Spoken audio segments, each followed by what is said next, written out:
కొంచెం ఇంక్రిమెంట్ అడ్డం వస్తుంది.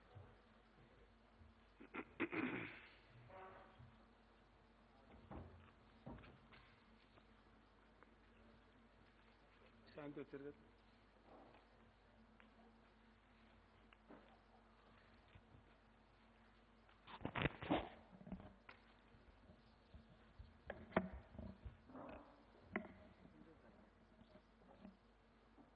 ఇటు వస్తే బెటర్.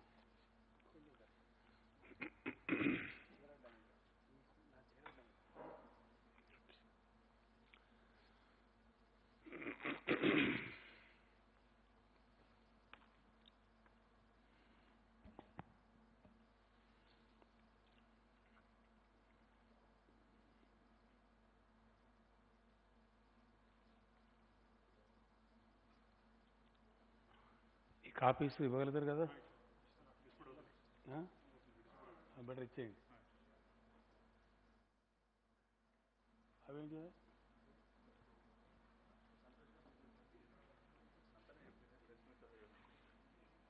తర్వాత?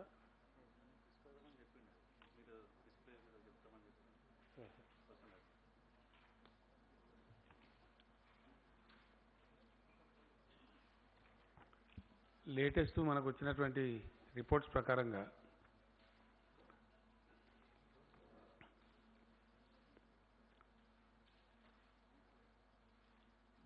మొత్తం తెలంగాణలో ఇప్పటి వరకు ఈరోజు కూడా టెస్ట్ల తర్వాత కొత్తగా 18 మందికి రావడం జరిగింది పాజిటివ్. అవన్నీ కలిపితే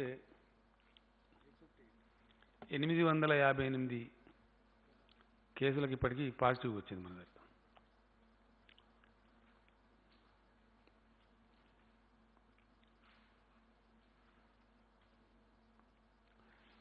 ఇందులో ఒక 21 మరణాలు సంభవించినవి. నిన్నటివి ఈరోజు కూడా కలుపుకుంటే ఈ అవుట్ ఆఫ్ 858లో 186 మంది మన దగ్గర నుంచి కోలుకొని అన్ని పరీక్షల తర్వాత వాళ్ళు డిశ్చార్జ్ కావడం జరిగింది. ఇప్పుడు చికిత్సలో మన దగ్గర ఉన్న వాళ్ళు 651 మంది ఉన్నారు. సీరియస్ ఏం లేవు కదా, సీరియస్ ఉందా? ఛాన్స్ లేదు అంటే మామూలుగానే కదా, లేదు కదా.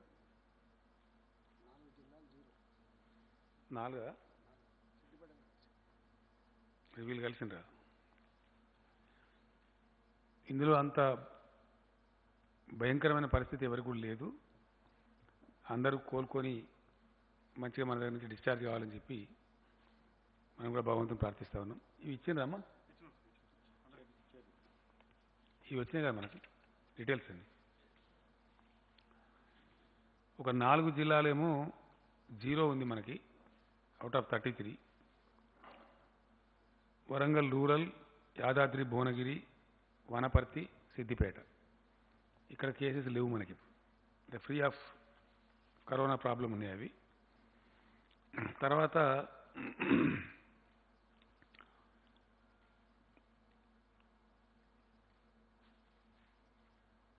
కేసులు ఎన్ని రోజులకు డబుల్ అవుతున్నాయి అనేది ఒక పరిశీలన ఉంటుంది జనరల్గా, ప్రపంచవ్యాప్తంగా కూడా ఇప్పుడు చేస్తున్నది. దేశంలో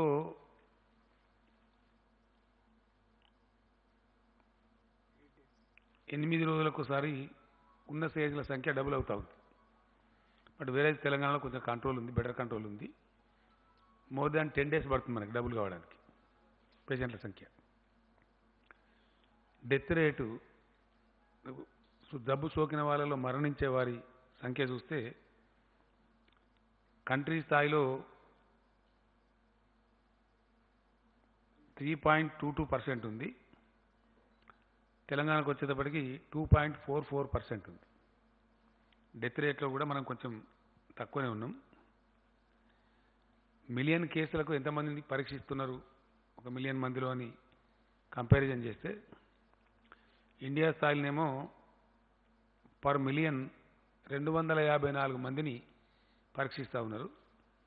మన దగ్గర 375 మెంబర్స్ మనం టెస్ట్ చేస్తూ ఉన్నాం. టెస్ట్లో కూడా మనం కంట్రీ యావరేజ్ కంటే చాలా ఎబోవ్ ఉన్నాం. ఈ విధంగా ప్రయత్నాలు జరుగుతున్నాయి. వీటన్నిటి మధ్య ఇట్లా వచ్చింది. దీని తదనంతరం లాస్ట్ పేజ్లో మీరు చూడొచ్చు మీ దగ్గర వివరాలని. స్టార్టింగ్లో మనకు కొంచెం వైద్య సిబ్బందికి ఇతరత్ర అవసరమయ్యేటువంటి మెడికల్ ఎక్విప్మెంట్ తక్కువ ఉండేది మన దగ్గర. దేశంలో ఏ రాష్ట్రానికి కూడా ఇటువంటి జబ్బులు ఎదుర్కొనేటువంటి అలవాటు ఇంతకుముందు లేదు కాబట్టి, ఇంత ఉత్పాతం లేదు కాబట్టి కొంచెం తక్కువ అలవాటు ఉండేది. దానివల్ల ఈ ఎక్విప్మెంట్ అందుబాటులో ఉండేది కాదు. ఫస్ట్ ప్రెస్ కాన్ఫరెన్స్లో ఈవెన్ ప్రైమ్ మినిస్టర్ గారు కూడా అదే చెప్పినారు. తర్వాత ఎక్కడికక్కడ రాష్ట్రాలు కేంద్రం మేల్కొని ప్రయత్నాలు ముమ్మరం చేసిన తర్వాత పూర్తి స్థాయిలో ఈ ఎక్విప్మెంట్ మనకు వచ్చిన్నది. నేను లాస్ట్ టైం ప్రెస్ కాన్ఫరెన్స్లో చెప్పినట్టుగానే ఈ పీపీఈ కిట్స్ కానీ N95 మాస్క్ కానీ ఇవి మనకు వస్తూ ఉన్నాయి కంటిన్యూస్గా. వీటిని 10 లక్షల సంఖ్య కూడా తీసుకుపోవడానికి ప్రయత్నాలు జరుగుతున్నాయి. హెల్త్ మినిస్టర్ గారు ఎవ్రీడే పర్సనల్గా మానిటర్ చేస్తూ ఉన్నారు. షార్ట్లీ అంటే మనకు అవసరానికి చాలిన దానికంటే కొంచెం ఎక్కువ కూడా ఎటువంటి విపత్కర పరిస్థితి వచ్చినా ఎదుర్కోవడానికి సిద్ధంగా ఉండేటట్టు ఈ ఎక్విప్మెంట్ పూర్తి స్థాయిలో తీసుకుంటూ ఉన్నారు. ప్రస్తుతం ఈ జబ్బును సాధ్యమైనంతలో కంట్రోల్ చేయడానికి వినియోగించబడుతున్న మందులు ఏవైతే ఉన్నాయో అవి కూడా ఇప్పుడు ప్లెంటీ ఉన్నాయి మన దగ్గర. మీకు నేను ఇచ్చిన లీఫ్లో వివరాలన్నీ ఉన్నాయి. ఏ ట్యాబ్లెట్స్ ఎన్ని ఉన్నాయని కూడా ఉంది. సో ఈ విషయం ఈ విధంగా మనం ముందుకు పోతూ ఉన్నాం. ల్యాబొరేటరీస్ కానీ మన టెస్టింగ్ కెపాసిటీ కానీ అన్ని వివరాలు మీకు ఇచ్చిన పేపర్స్లో ఉన్నాయి. మీరు ఒకసారి చూస్తే మీకు ఐడియా వచ్చేస్తుంది.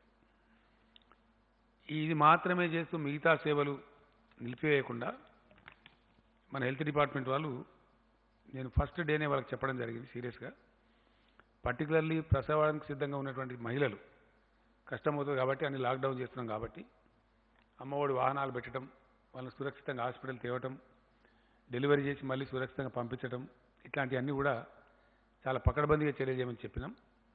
మిగతా ఈ తలసేమియా కానీ కిడ్నీ పేషెంట్ల యొక్క వాళ్ళకు అందించాల్సిన డయాలసిస్ సేవలు కానీ ఇవన్నీ కూడా చాలా పకడ్బందీగా చేయమని చెప్పినాం. ఎంతమందికి చేసింది అనేది మీ దగ్గర ఆ పేపర్లో వివరాలని. కీమోథెరపీ కావచ్చు, క్యాన్సర్ పేషెంట్లు కావచ్చు, కిడ్నీ పేషెంట్లు కావచ్చు, వాళ్ళకు కూడా ఇబ్బంది కలగకుండా సేవలు అందిస్తూనే ఉన్నారు. ఆ విధంగా జరుగుతూ ఉంది. దీని తదనంతరం ప్రపంచవ్యాప్తంగా కూడా పరిస్థితి కొన్ని దేశాల్లో చెప్పబడుతున్నప్పటికీ మళ్ళీ అక్కడ రిపీట్ కూడా అవుతూ ఉంది. చాలా దేశాలు మానేసుకున్న వాళ్ళు మళ్ళీ లాక్డౌన్ చేసినారు. ఉదాహరణకు సింగపూర్ లాంటి దేశం కూడా ఎత్తేసినారు, మళ్ళీ లాక్డౌన్ చేసినారు పరిస్థితిని బట్టి.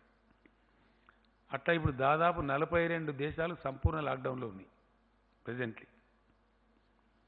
అతి ఎక్కువ రోజులు ఉన్నటువంటి దేశాలు జాతీయ స్థాయిలో అంటే చైనా వుహాన్ వాటికి 77 రోజులు, Ireland 67 days, France 55 days, Australia 54 రోజులు, మలేషియా 46 రోజులు, నెదర్లాండ్స్ 44 రోజులు, లిథువేనియా 43 రోజులు, పెరు 42 రోజులు, ఇట్లా చాలా దేశాలు ఆస్ట్రేలియా ఇట్లా ఉన్నాయి వివరాలన్నీ. మొత్తం మీద 42 దేశాలు చాలా రోజులుగా ఉన్నవి. ఇట్లా ఉన్న పరిస్థితుల్లో మన దగ్గర కూడా లాక్డౌన్ కొనసాగుతున్నది. దాన్ని మే 3 వరకు గవర్నమెంట్ ఆఫ్ ఇండియా ఆల్రెడీ ప్రకటించున్నారు ఈ లాక్డౌన్ కొనసాగుతుందని చెప్పి. కానీ గవర్నమెంట్ ఆఫ్ ఇండియా చేసినటువంటి ఒక సవరణ ఏంటంటే రేపటి నుంచి 28 తర్వాత కొన్ని విషయాల్లో సడలింపులు ఇస్తున్నామని చెప్పినారు. మేము ఇప్పుడు క్యాబినెట్ చాలా సుదీర్ఘమైన చర్చ తర్వాత కంప్లీట్గా పరిశీలన చేసిన తర్వాత ఎట్టి పరిస్థితులలో తెలంగాణలో ఏ సడలింపు కూడా ఇవ్వదలుచుకోలేదు. No relaxation will be given in the state of Telangana. It's a clear decision. చాలా అన్ని రకాల ముందు వెనక మంచి చెడ్డ రాష్ట్ర ప్రజల ఆరోగ్యం వీటన్నిటి దృష్ట్యా మన దగ్గర వైరస్ తీరుతెన్నులు వీటి దృష్ట్యా ఈ నిర్ణయం తీసుకున్నాం. హెల్త్ మినిస్టర్ గారికి నాకు వాళ్ళు వైద్య డిపార్ట్మెంట్ అందించినటువంటి సమాచారం ప్రకారం మనకి చాలా వరకు 1 మే మనం అవుట్ ఆఫ్ ప్రాబ్లం అయ్యే అవకాశం ఉంది అని చెప్తా ఉన్నారు. ఇక ఇప్పుడు ఉన్నటువంటి వాళ్ళు ఎవరైతే ఉన్నారో వాళ్ళందరూ కూడా ఎగ్జాస్ట్ అయిపోతున్న వాళ్ళ డేట్స్ 28 డేస్ ఉండాలనే ప్రోటోకాల్ కూడా కంప్లీట్ చేస్తూ ఎగ్జాస్ట్ అవుతా ఉంది బై 1 మే. ఎవ్రీడే డిశ్చార్జ్ అవుతూ ఉన్నారు కొద్ది మంది. 1 మే కల్లా పోతుంది. కానీ ఈ లోపల కొన్ని కొత్త కేసులు కూడా వచ్చేటువంటి అవకాశం ఉంది. అంటే అక్కడి నుంచి తగ్గేటువంటి అవకాశం ఉంటుంది. ఫర్ ఎగ్జాంపుల్ ఈరోజు 450 పైచీలకు టెస్టులు చేస్తే అందులో 18 మాత్రమే పాజిటివ్ వచ్చినాయి. కొన్నిసార్లు ఫ్లక్చువేట్ అవుతుంది, ఎక్కుతా ఉంది, కొద్ది తగ్గుతూ ఉంది, రకరకాలుగా ఉంది. But 1 may we pray to God and do the best effort. దాంతో డౌన్ఫాల్ పోయే ఆస్కారం ఉంటుందని చెప్పి మన వైద్య విభాగం యొక్క అంచనా ఉంది.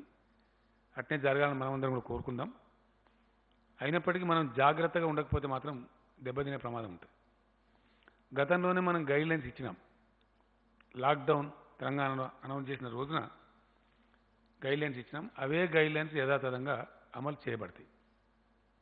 సేమ్ ఇంతకుముందు ఉన్నటువంటి సపోజ్ కూరగాయలు, పాలు, కిరాణా షాపులు తెచ్చుంటాయని చెప్పినాం. నైట్ టైం కర్ఫ్యూ ఉంటుందని చెప్పినాం. అవన్నీ యథాతథంగా ఇంతకుముందు రాష్ట్ర ప్రభుత్వం నిబంధనలు ఏవైతే పెట్టిందో అవి యథాతథంగా అమల్లో ఉంటాయి.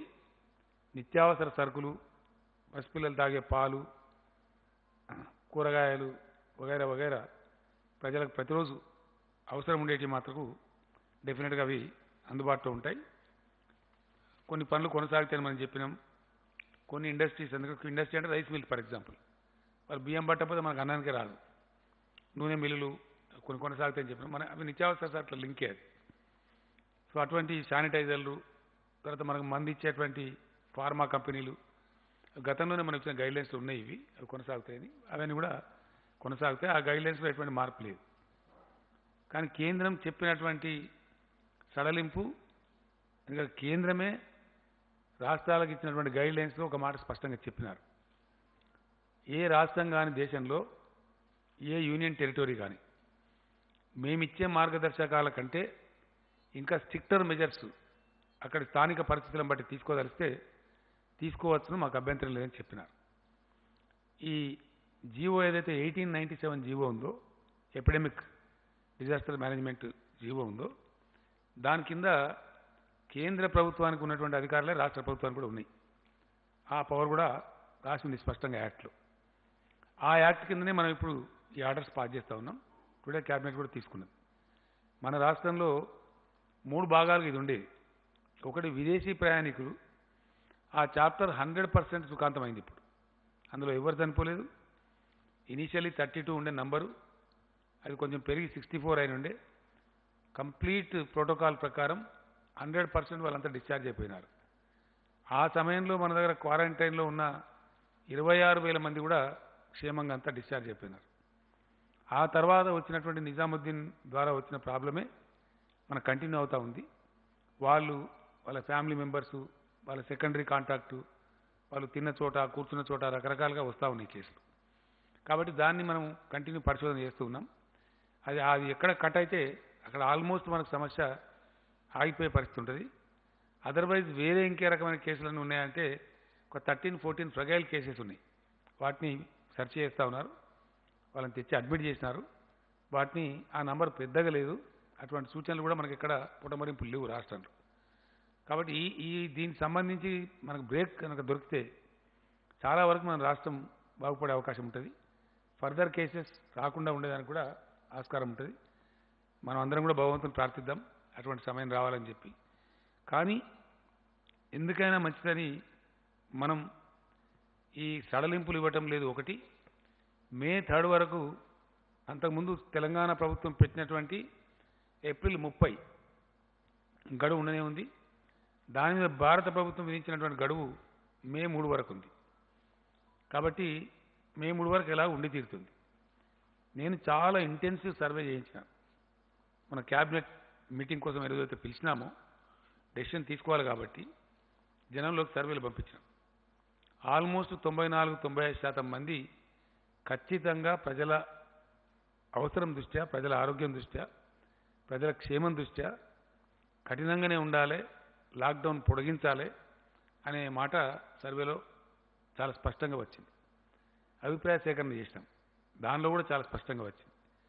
కొన్ని టీవీ ఛానల్స్ వాళ్ళు కూడా చాలా విస్తృతమైనటువంటి చర్చ పెట్టినారు. వాళ్ళు ఎలక్ట్రానిక్ సర్వే చేసినారు, టీవీ నుంచి కూడా అడిగినారు, రకరకాలుగా ప్రయత్నాలు చేసినారు. అక్కడ కూడా 92% ఆల్మోస్ట్ వాళ్ళకు కూడా, ఉదాహరణకు ఎన్టీవీ వాళ్ళు ఒకటి చేసినారు, టీ న్యూస్ వాళ్ళు ఒకటి చేసినారు. నేను అనుకోవటం బహుశా టీవీ 9 వాళ్ళు కూడా చేసినట్టుంది. ఎన్టీవీ చేసిన దానిలో 92% వరకు ఆల్ కైండ్స్ ఆఫ్ సర్వేస్ కలిపి లాక్డౌన్ పొడిగించాలని వచ్చింది. ఎక్కడి నుంచి చూసినా ఏ తర్వాత నమస్తే తెలంగాణ పేపర్ వాళ్ళు కూడా చేసినారు, వాళ్ళది కూడా ఇంచుమించు 1-2% అటు ఇటుగా ఇదే అభిప్రాయం ఇచ్చినారు. ఇతర పత్రికలలో వచ్చినటువంటి న్యూస్ కానీ, ప్రజలు వెలువరించినటువంటి అభిప్రాయాలు కానీ ఇంచుమించుగా ఇదే ఉంది.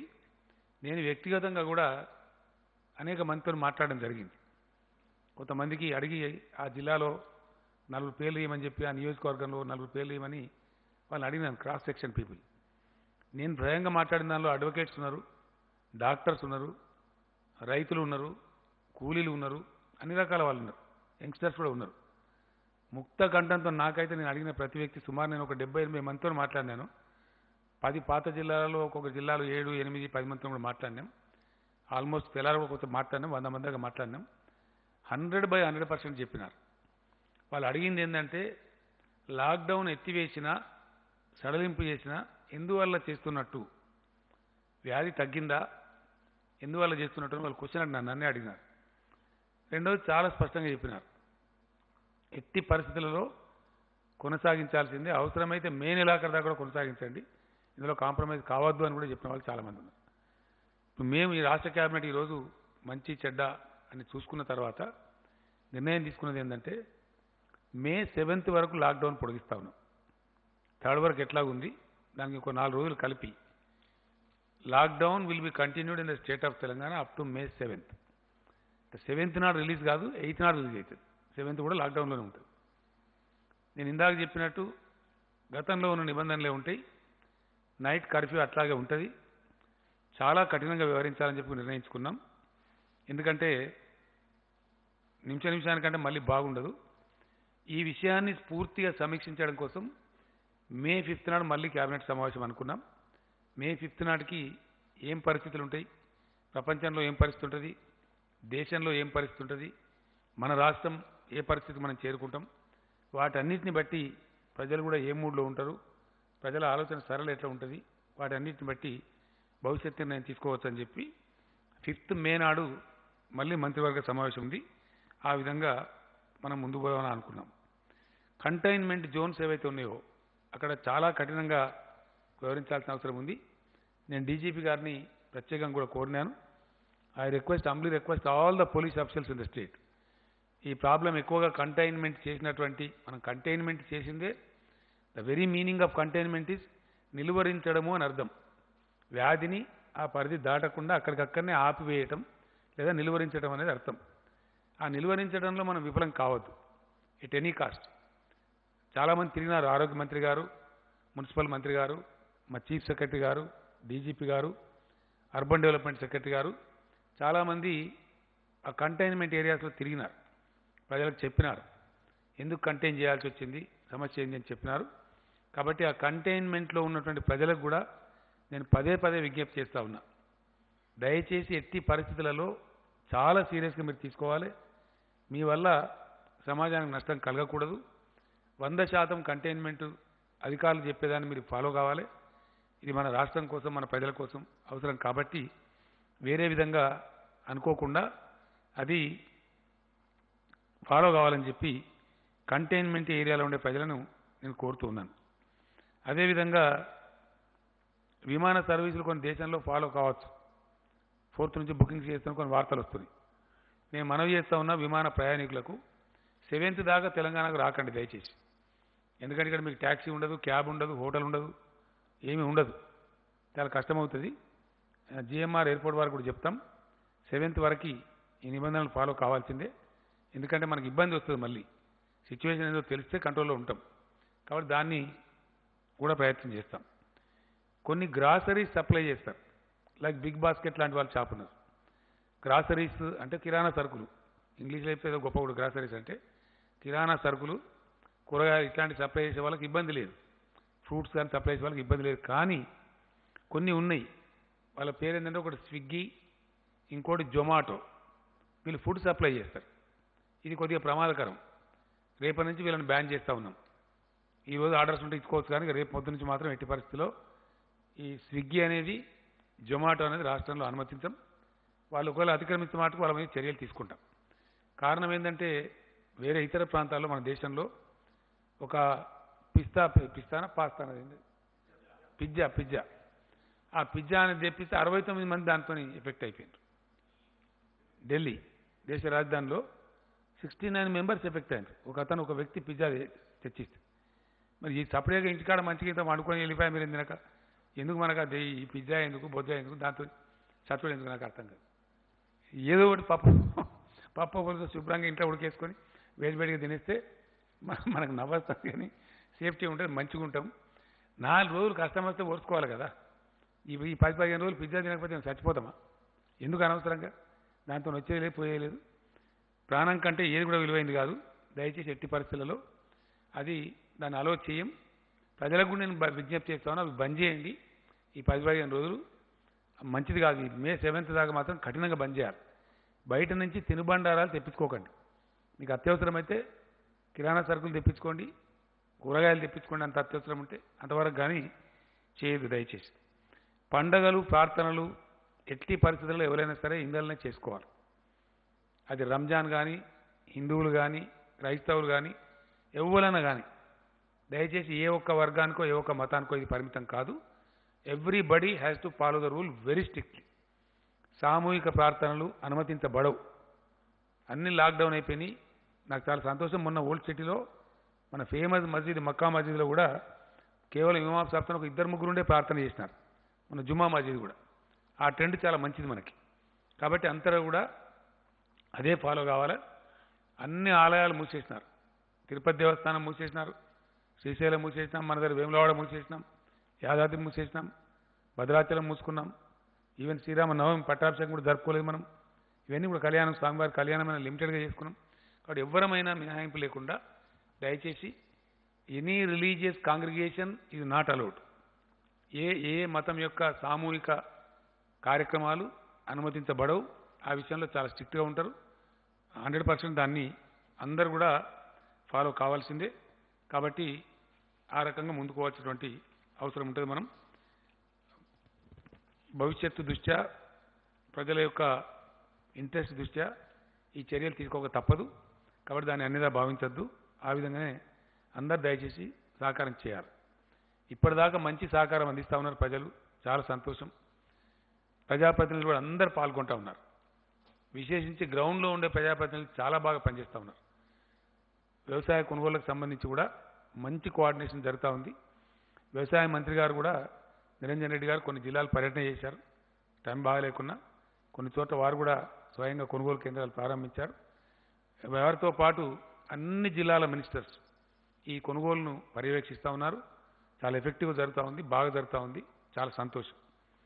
అయితే అట్లే అదేవిధంగా జరగాలి. శానిటైజేషన్, పారిశుద్ధ్యం చాలా బాగా నిర్వహిస్తూ ఉన్నారు.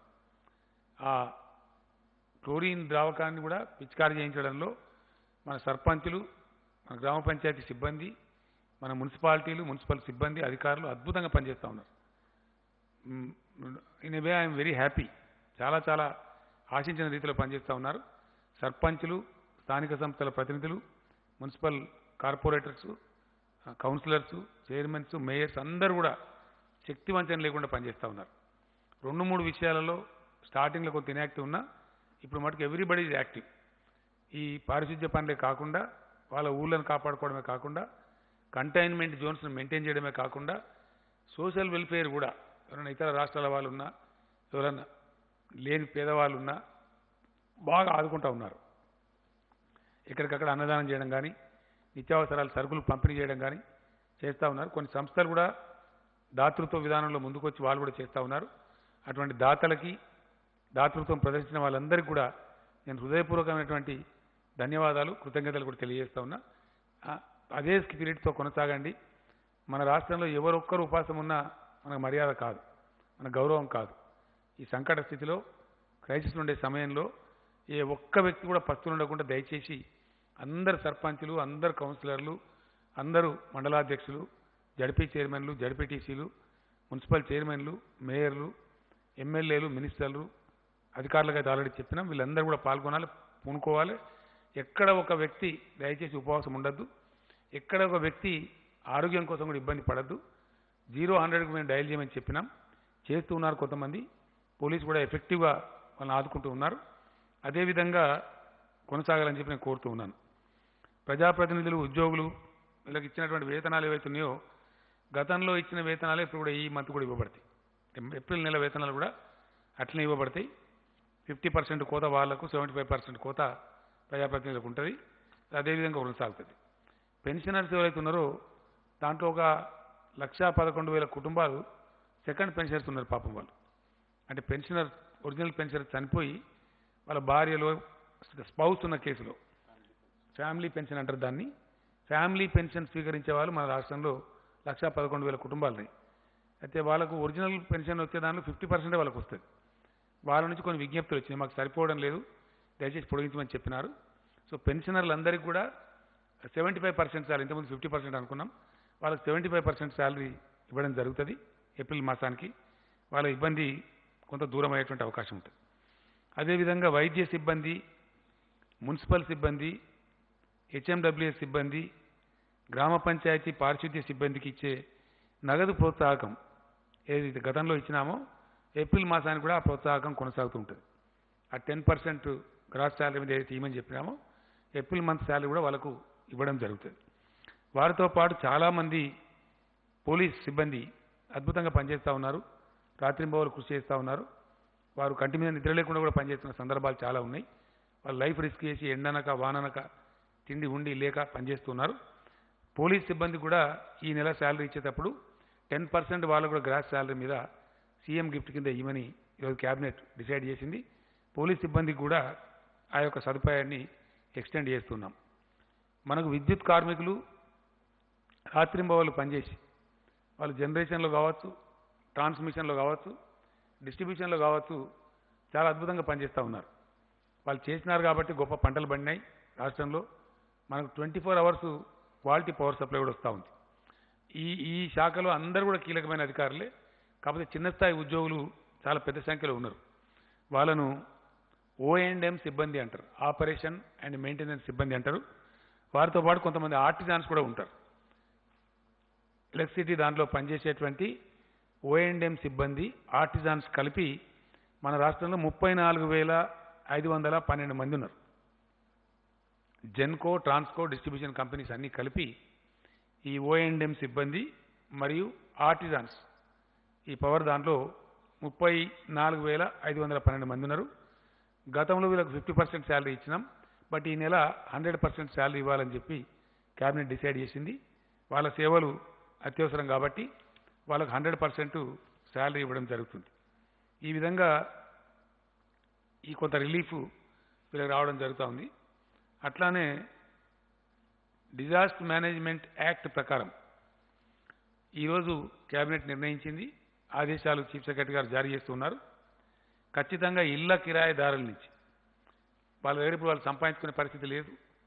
రాష్ట్రం, దేశం లాక్డౌన్లో ఉంది, బిజినెస్లు ఆగిపోయినాయి. కాబట్టి ఎవరైతే ఇళ్లలో ఉండే కిరాయిదారులు ఉన్నారో మార్చ్, ఏప్రిల్, మే ఈ 3 నెలల కిరాయిలు వసూలు చేయవద్దని చెప్పి ఓనర్లను ప్రభుత్వం ఆదేశిస్తూ ఉంది. 3 months డిఫర్మెంట్ ఇవ్వాలి. ఇప్పుడు వసూలు చేయవద్దు, వాళ్ళ దగ్గర డబ్బు లేదు, ఆదాయం లేదు. కాబట్టి తర్వాత నెలలలో దాన్ని వాయిదాల వారీగా అడ్జస్ట్ చేసుకోవాలి. కానీ ఎట్టి పరిస్థితులలో కిరాయిదారులు మాత్రం వసూలు చేయవద్దు. ఇది అప్పీల్ కాదండి, ఈ యాక్ట్ కింద రాష్ట్ర ప్రభుత్వానికి ఉన్న అధికారం. It's a order by the cabinet. దాన్ని ఖచ్చితంగా పాటించాలి. ఎవరైనా ఇబ్బంది పెడితే 100కు డయల్ చేసి చెప్పవచ్చు. అట్లా ఇబ్బంది పెట్టిన ఓనర్ల మీద కఠినమైన చర్యలు కూడా తీసుకోవడం జరుగుతుంది. కాబట్టి ఓనర్లందరినీ మేము రిక్వెస్ట్ చేస్తూ ఉన్నాం, ఈ కఠిన సమయంలో కిరాయిదారులను దయచేసి సతాయించవద్దు. అందరిని మనం సమాజం కలిస్తేనే లాభం చేయగలుగుతాం. కాబట్టి ఒకరికొకరం అండగా ఉండాలి. కాబట్టి ఈ టైంలో దయచేసి వారిని ఇబ్బంది పెట్టని కోరుతూ ఉన్నాం. అదేవిధంగా ఈ ఇళ్ల కిరాయి కూడా మేము మీకు వాయిదా చేసినాం కదా అని వడ్డీ వసూలు చేయకూడదు. ఎలాంటి వడ్డీ లేకుండా వాయిదాల పద్ధతిలో తీసుకోవాలి తప్ప మీకు మేము డిఫర్మెంట్ ఇచ్చినాం కాబట్టి వడ్డీ కట్టాలా అని మళ్ళీ అదొక ఇబ్బంది పెట్టకూడదు. కాబట్టి వడ్డీ వసూలు చేయడానికి లేదు. ఇది గవర్నమెంట్ ఆర్డర్. అదేవిధంగా ప్రాపర్టీ ట్యాక్స్ చెల్లిస్తూ ఉంటారు. జిహెచ్ఎంసీ కావచ్చు, మున్సిపాలిటీస్ కావచ్చు, ఇతర కావచ్చు. 2019-20 సంవత్సరానికి సంబంధించి జనరల్గా ఇది ఎట్లా ఉంటుందంటే 1 మంత్ లాటర్ కడతా ఉంటారు. మార్చి ట్యాక్స్ అంతా ఏప్రిల్లో కడతా ఉంటారు జనరల్గా. వాళ్ళు కట్టడంలో కొంత విఫలమైనారు. వాళ్ళకు ఒక రిలాక్సేషన్ ఇచ్చింది ఇలా క్యాబినెట్. ఎటువంటి అపరాధ రుసుము లేకుండా ఏప్రిల్ లోపల కట్టకపోతే అపరాధ రుసుము వేస్తారు. అపరాధ రుసుము లేకుండా 31st మే దాకా వాళ్ళకు ఛాన్స్ ఇవ్వడం జరిగింది. వాళ్ళు చెల్లించుకునే వాళ్ళు దానిలో ఎటువంటి పెనాల్టీ లేకుండా చెల్లించుకునే అవకాశం ఉంటుంది. అదేవిధంగా ఈ ప్రైవేట్ స్కూల్స్, ఈ 10,000 పైచీలకు పాఠశాలల్ని ఇక్కడ 30 లక్షల పైచీలకు విద్యార్థులు ఉన్నారు. వీళ్ళు స్పష్టమైన ఆదేశం ఇస్తూ ఉంది రాష్ట్ర ప్రభుత్వం. ఎట్టి పరిస్థితుల్లో దాన్ని ఉల్లంఘించడానికి లేదు. వీళ్ళు ఎట్టి పరిస్థితిలో 20-21 సంవత్సరానికి ఒక్క పైసా కూడా ఫీజులు పెంచే అవకాశం లేదు, పెంచకూడదు. It's an order by the government. ఇది ప్రభుత్వ ఆదేశం. ప్రైవేటు విద్యా సంస్థలు ఇంత పెంచండి అంత పెంచండి అని కొంత నోటీసులు ఇస్తూ ఉన్నారు. That is not allowed in the state. ఎట్టి పరిస్థితుల్లో 2021 అకాడమిక్ ఇయర్కి ₹1 కూడా ఒక పైసా కూడా ఫీజులు పెంచేటువంటి అవకాశం లేదు, పెంచకూడదు. 2, రకరకాల ఫీజులు వీళ్ళు వసూలు చేస్తూ ఉంటారు. ఎట్టి పరిస్థితుల్లో వసూలు చేయకూడదు. మంత్లీ నెలవారీగా కేవలం ట్యూషన్ ఫీజు మాత్రమే వసూలు చేసుకోవాలి. అదర్ దాన్ ట్యూషన్ ఫీజు ₹1 కూడా వసూలు చేయడానికి వీలు లేదు. ఇది ప్రభుత్వ ఆదేశం, ఖచ్చితంగా ఫాలో కావాలి. తర్వాత రోజులలో దాన్ని చూసుకోవచ్చు పరిస్థితి చక్కబడిన తర్వాత. ఇప్పుడు మటుకు ఓన్లీ ట్యూషన్ ఫీజు మాత్రమే, అది నెలవారీగా. సంవత్సరానికి అంత ఒకటేసారి కట్టండి అని కూడా జబర్దస్తి చేయడం లేదు. Only month wise tuition fee మాత్రమే తీసుకోవాలా. అంతకు మించి విద్యార్థులను కానీ విద్యార్థుల తల్లిదండ్రులను కానీ ఇబ్బంది పెట్టకూడదు. ఈ కష్ట సమయంలో పెట్టినట్టయితే ఎవరిని కష్టపెట్టినా 100కు డయల్ చేయండి, వెంటనే యాక్షన్ ఉంటుంది. చాలా యాక్టివ్గా చర్యలు కూడా తీసుకుంటాం. వాళ్ళ యొక్క పర్మిట్లు కూడా రద్దు చేస్తాం. ఎట్టి పరిస్థితుల్లో నిర్దాక్షిణ్యం కూడా ఈ విషయంలో.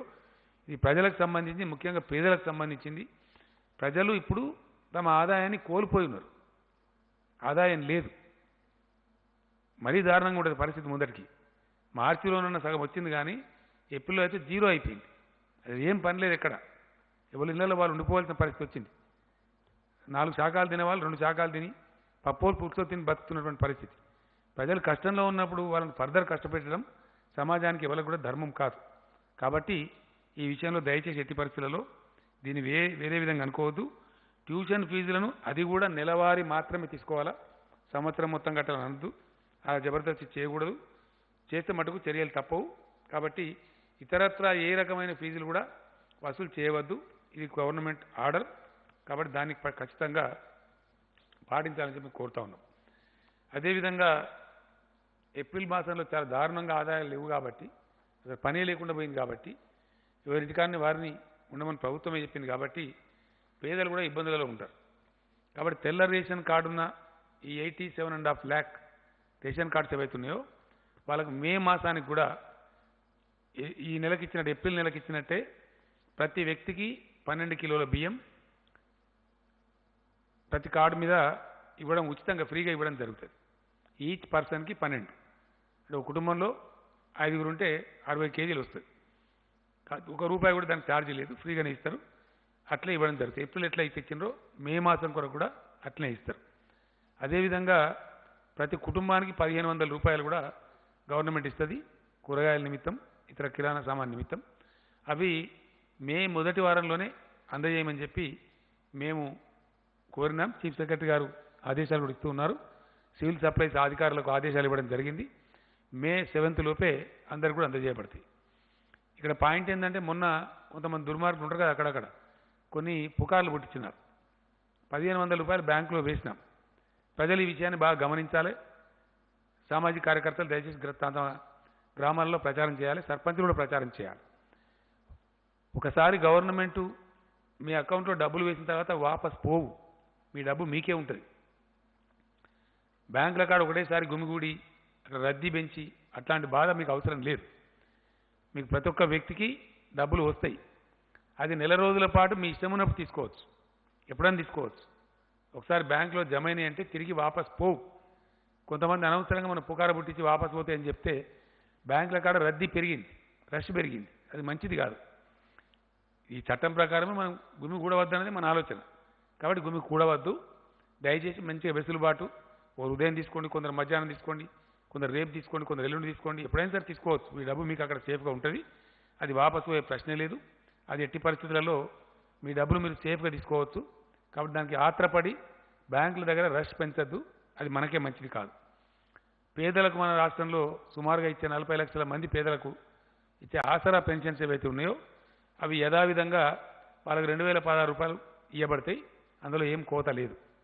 మే మాసానికి కూడా పూర్తి ఆసరా పెన్షన్లు వాళ్లకు అందజేయడం జరుగుతుంది. ఎవరైతే ఇతర రాష్ట్రాల కూలీలు, మైగ్రాంట్ లేబర్ అంటే వలస కూలీలు ఉన్నారో మన రాష్ట్రంలో ఉన్నవాళ్ళు, వాళ్ళకు మొన్న ఏ పద్ధతి అయితే ఇచ్చినామో, ఒకవేళ కూలీ ఒక్కడే ఉంటే, ఇండివిజువలే ఉంటే ఆయనకు 12 కేజీల రైస్ ఇస్తారు, 500 రూపాయలు ఇస్తారు. ఒకవేళ వలస కూలీది ఫ్యామిలీ ఉంటే సేమ్ మన ఫ్యామిలీకి ఇచ్చినట్టే వాళ్ళకు కూడా 1500 రూపీస్ ఇస్తారు. ఎంతమంది అంతమందికి 12 కిలోల కాడికి రైస్ ఇస్తారు. వాళ్ళు ఇద్దరు ఉండని, ముగ్గురు ఉండని, ఎందరు ఉన్నా ఈచ్ 12 కేజీ రైస్ ఇస్తారు. ఫ్యామిలీ కాబట్టి వాళ్ళకు కూడా 1500 రూపీస్ కూడా ఇస్తారు. ఆ విధంగా వాళ్ళు దాన్ని ఉపయోగించుకోవాలి. వాళ్ళు బెంబేలు ఎత్తాల్సిన అవసరం లేదు. ఆ రకంగా వాళ్ళకు కూడా రాయితీలు ఉంటాయి.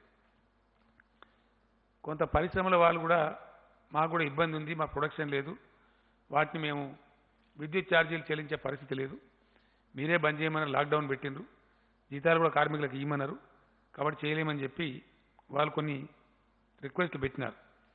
దాన్ని కూడా క్యాబినెట్ డిస్కస్ చేసింది, ఈరోజు కొన్ని కన్సిడర్ చేసింది.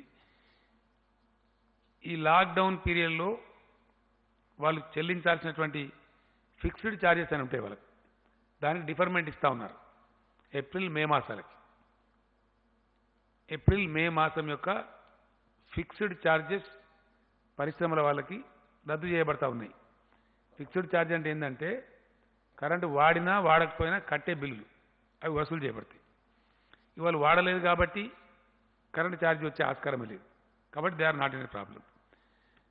గతంలో ఎవరైనా ఇప్పుడు బిల్లులు సకాలంలో ఒకవేళ చెల్లిస్తామంటే ఒక 1% వాళ్ళకి రిబేట్ కూడా ఇస్తారు. ఇప్పుడు అదేవిధంగా లాక్డౌన్ పీరియడ్లో ఎవరైతే కొన్ని పరిశ్రమలు జరిగేవి పవర్ ఛార్జెస్ ఉంటాయో సకాలంలో వాళ్ళు చెల్లించినట్టయితే, లైక్ ఫార్మా ఇండస్ట్రీ మనం పర్మిట్ చేసినాం, రైస్ మిల్ మనం పర్మిట్ చేసినాం, ఇట్లా కొన్ని ఉన్నాయి కదా, ఇతరత్ర నడుపుకొని చేసినా కూడా మనం పర్మిట్ చేసినటువంటివి, వాళ్ళు కూడా సకాలంలో బిల్ పే చేస్తే వాళ్ళకు కూడా 1% రిబేట్ కూడా ఇవ్వడం జరుగుతుంది.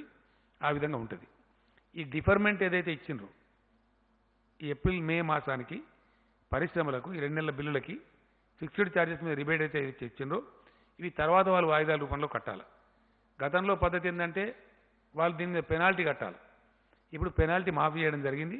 పెనాల్టీ చెల్లించాల్సినటువంటి అవసరం లేదు.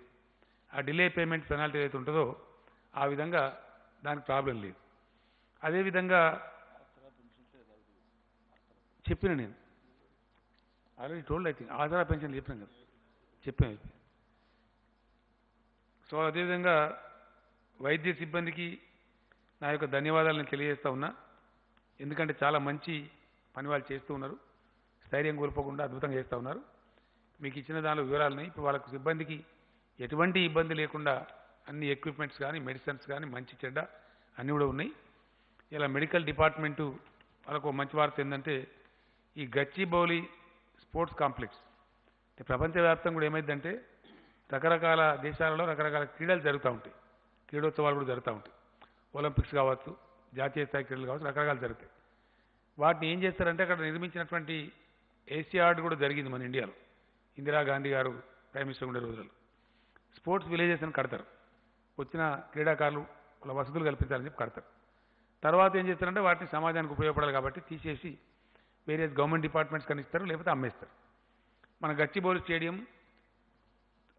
ప్రత్యేకమైన క్రీడల కోసం కట్టిందే.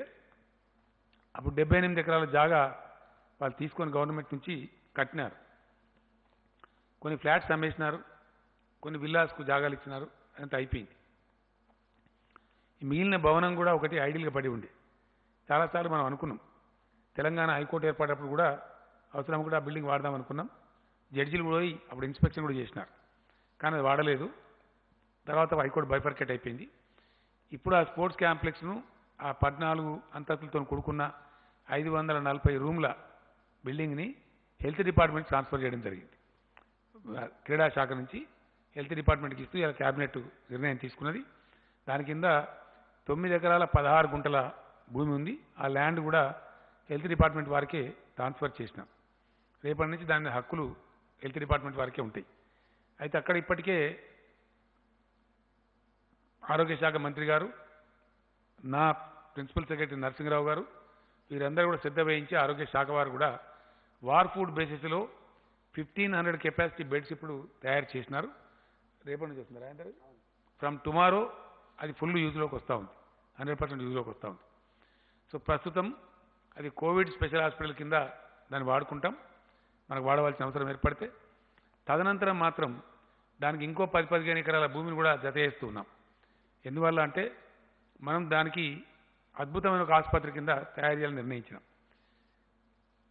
ఎంచేపు గాంధీ, నీలోఫరు, ఉస్మానియా కాకుండా నగరానికి 4 చోట్ల 4 కడదాం అనుకున్నాం. మనకు తూర్పు దిశలో ఎయిమ్స్ వచ్చింది, all India institute of medical sciences, Bibinagar దగ్గర. పశ్చిమ దిశలో ఇప్పుడు ఇది వస్తూ ఉంది.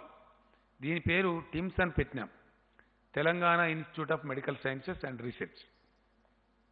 మీరు రాసుకోవాలి దయచేసి, Telangana institute of medical sciences and research.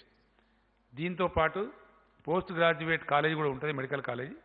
దాంట్లో పోస్ట్ గ్రాడ్యుయేట్ విద్యార్థులకు శిక్షణ కూడా ఉంటుంది. చాలా ఒక ప్రెస్టీజియస్ ఇన్స్టిట్యూట్ కింద తయారవుతుంది. నిమ్స్ కంటే కూడా ఇంకా స్టాండర్డ్గా ఉండే విధంగా నిమ్స్ స్థాయిలోనే ఉంటుంది. ఇందులో ఒక 750 పడకలు జనరల్ హాస్పిటల్ లాగా ఉంటాయి, ఉస్మానియా గాంధీలాగా. మరొక 750 హాస్పిటల్స్ ఏమో మల్టీ స్పెషాలిటీ హాస్పిటల్ ఉంటుంది. చాలా బాగా అద్భుతమైన ఏ కార్పొరేట్ హాస్పిటల్ తీసుకోని విధంగా ఈ ఫెసిలిటీ ప్రజల కోసం ప్రభుత్వ రంగంలో పూర్తి ప్రభుత్వ అర్జనలో వస్తుంది. ఇది ఇచ్చినాం బిల్డింగు. ఈ బిల్డింగ్ ఇంకా ఏమేమి హంగులు పర్మనెంట్గా ఏమేమి హాస్పిటల్ ఎట్లా రూపుదిద్దాలనేది అది ఆరోగ్య శాఖ మంత్రి గారే బాధ్యత తీసుకోమని కూడా క్యాబినెట్ రిక్వెస్ట్ చేసింది.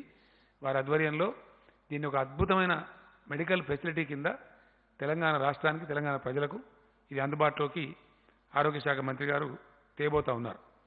అదేవిధంగా మనకుండే స్టేడియంలు, మనకు షామీర్పేటలో మరియు అక్కింపేట ఎయిర్పోర్ట్ వద్ద ఉన్న 300 ఎకరాల స్పోర్ట్స్ డిపార్ట్మెంట్ యొక్క స్థలాలు, హైదరాబాద్ నగరంలో విస్తరించిన అనేక స్టేడియాలు, వీటన్నిటి మీద చాలా రోజులు అనుకుంటా ఉన్నాం.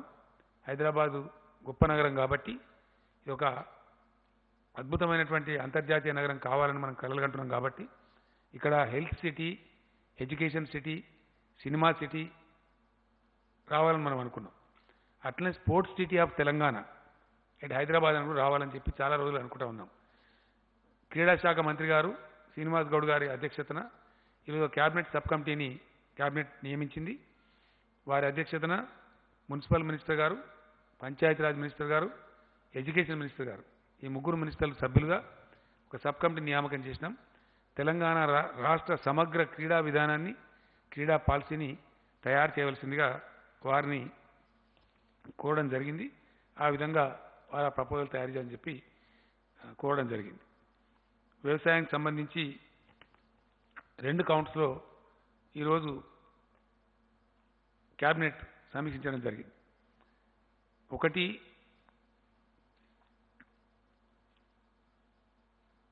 నాకు తెలిసి భారతదేశ చరిత్రలో ఎప్పుడు ఎక్కడ జరగని విధంగా, ఈవెన్ ఇప్పుడు కూడా ఏ రాష్ట్రంలో జరగని విధంగా ఒక తెలంగాణ రాష్ట్రంలో మాత్రమే రైతులు పండించిన పంటలన్నీ ప్రభుత్వం కొంటా ఉంది.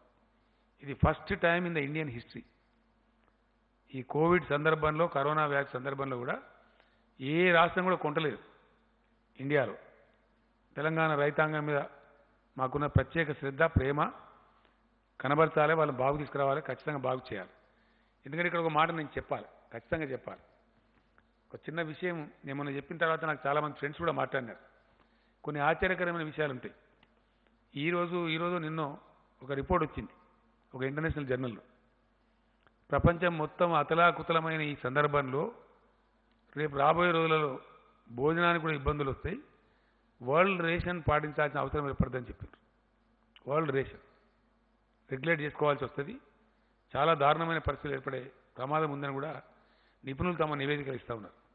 అంటే వ్యవసాయానికి ఎంత ఇంపార్టెన్స్ ఉందో దాన్ని బట్టి మనకు అర్థమవుతూ ఉంది. మనది ప్రధానంగా వ్యవసాయక దేశం.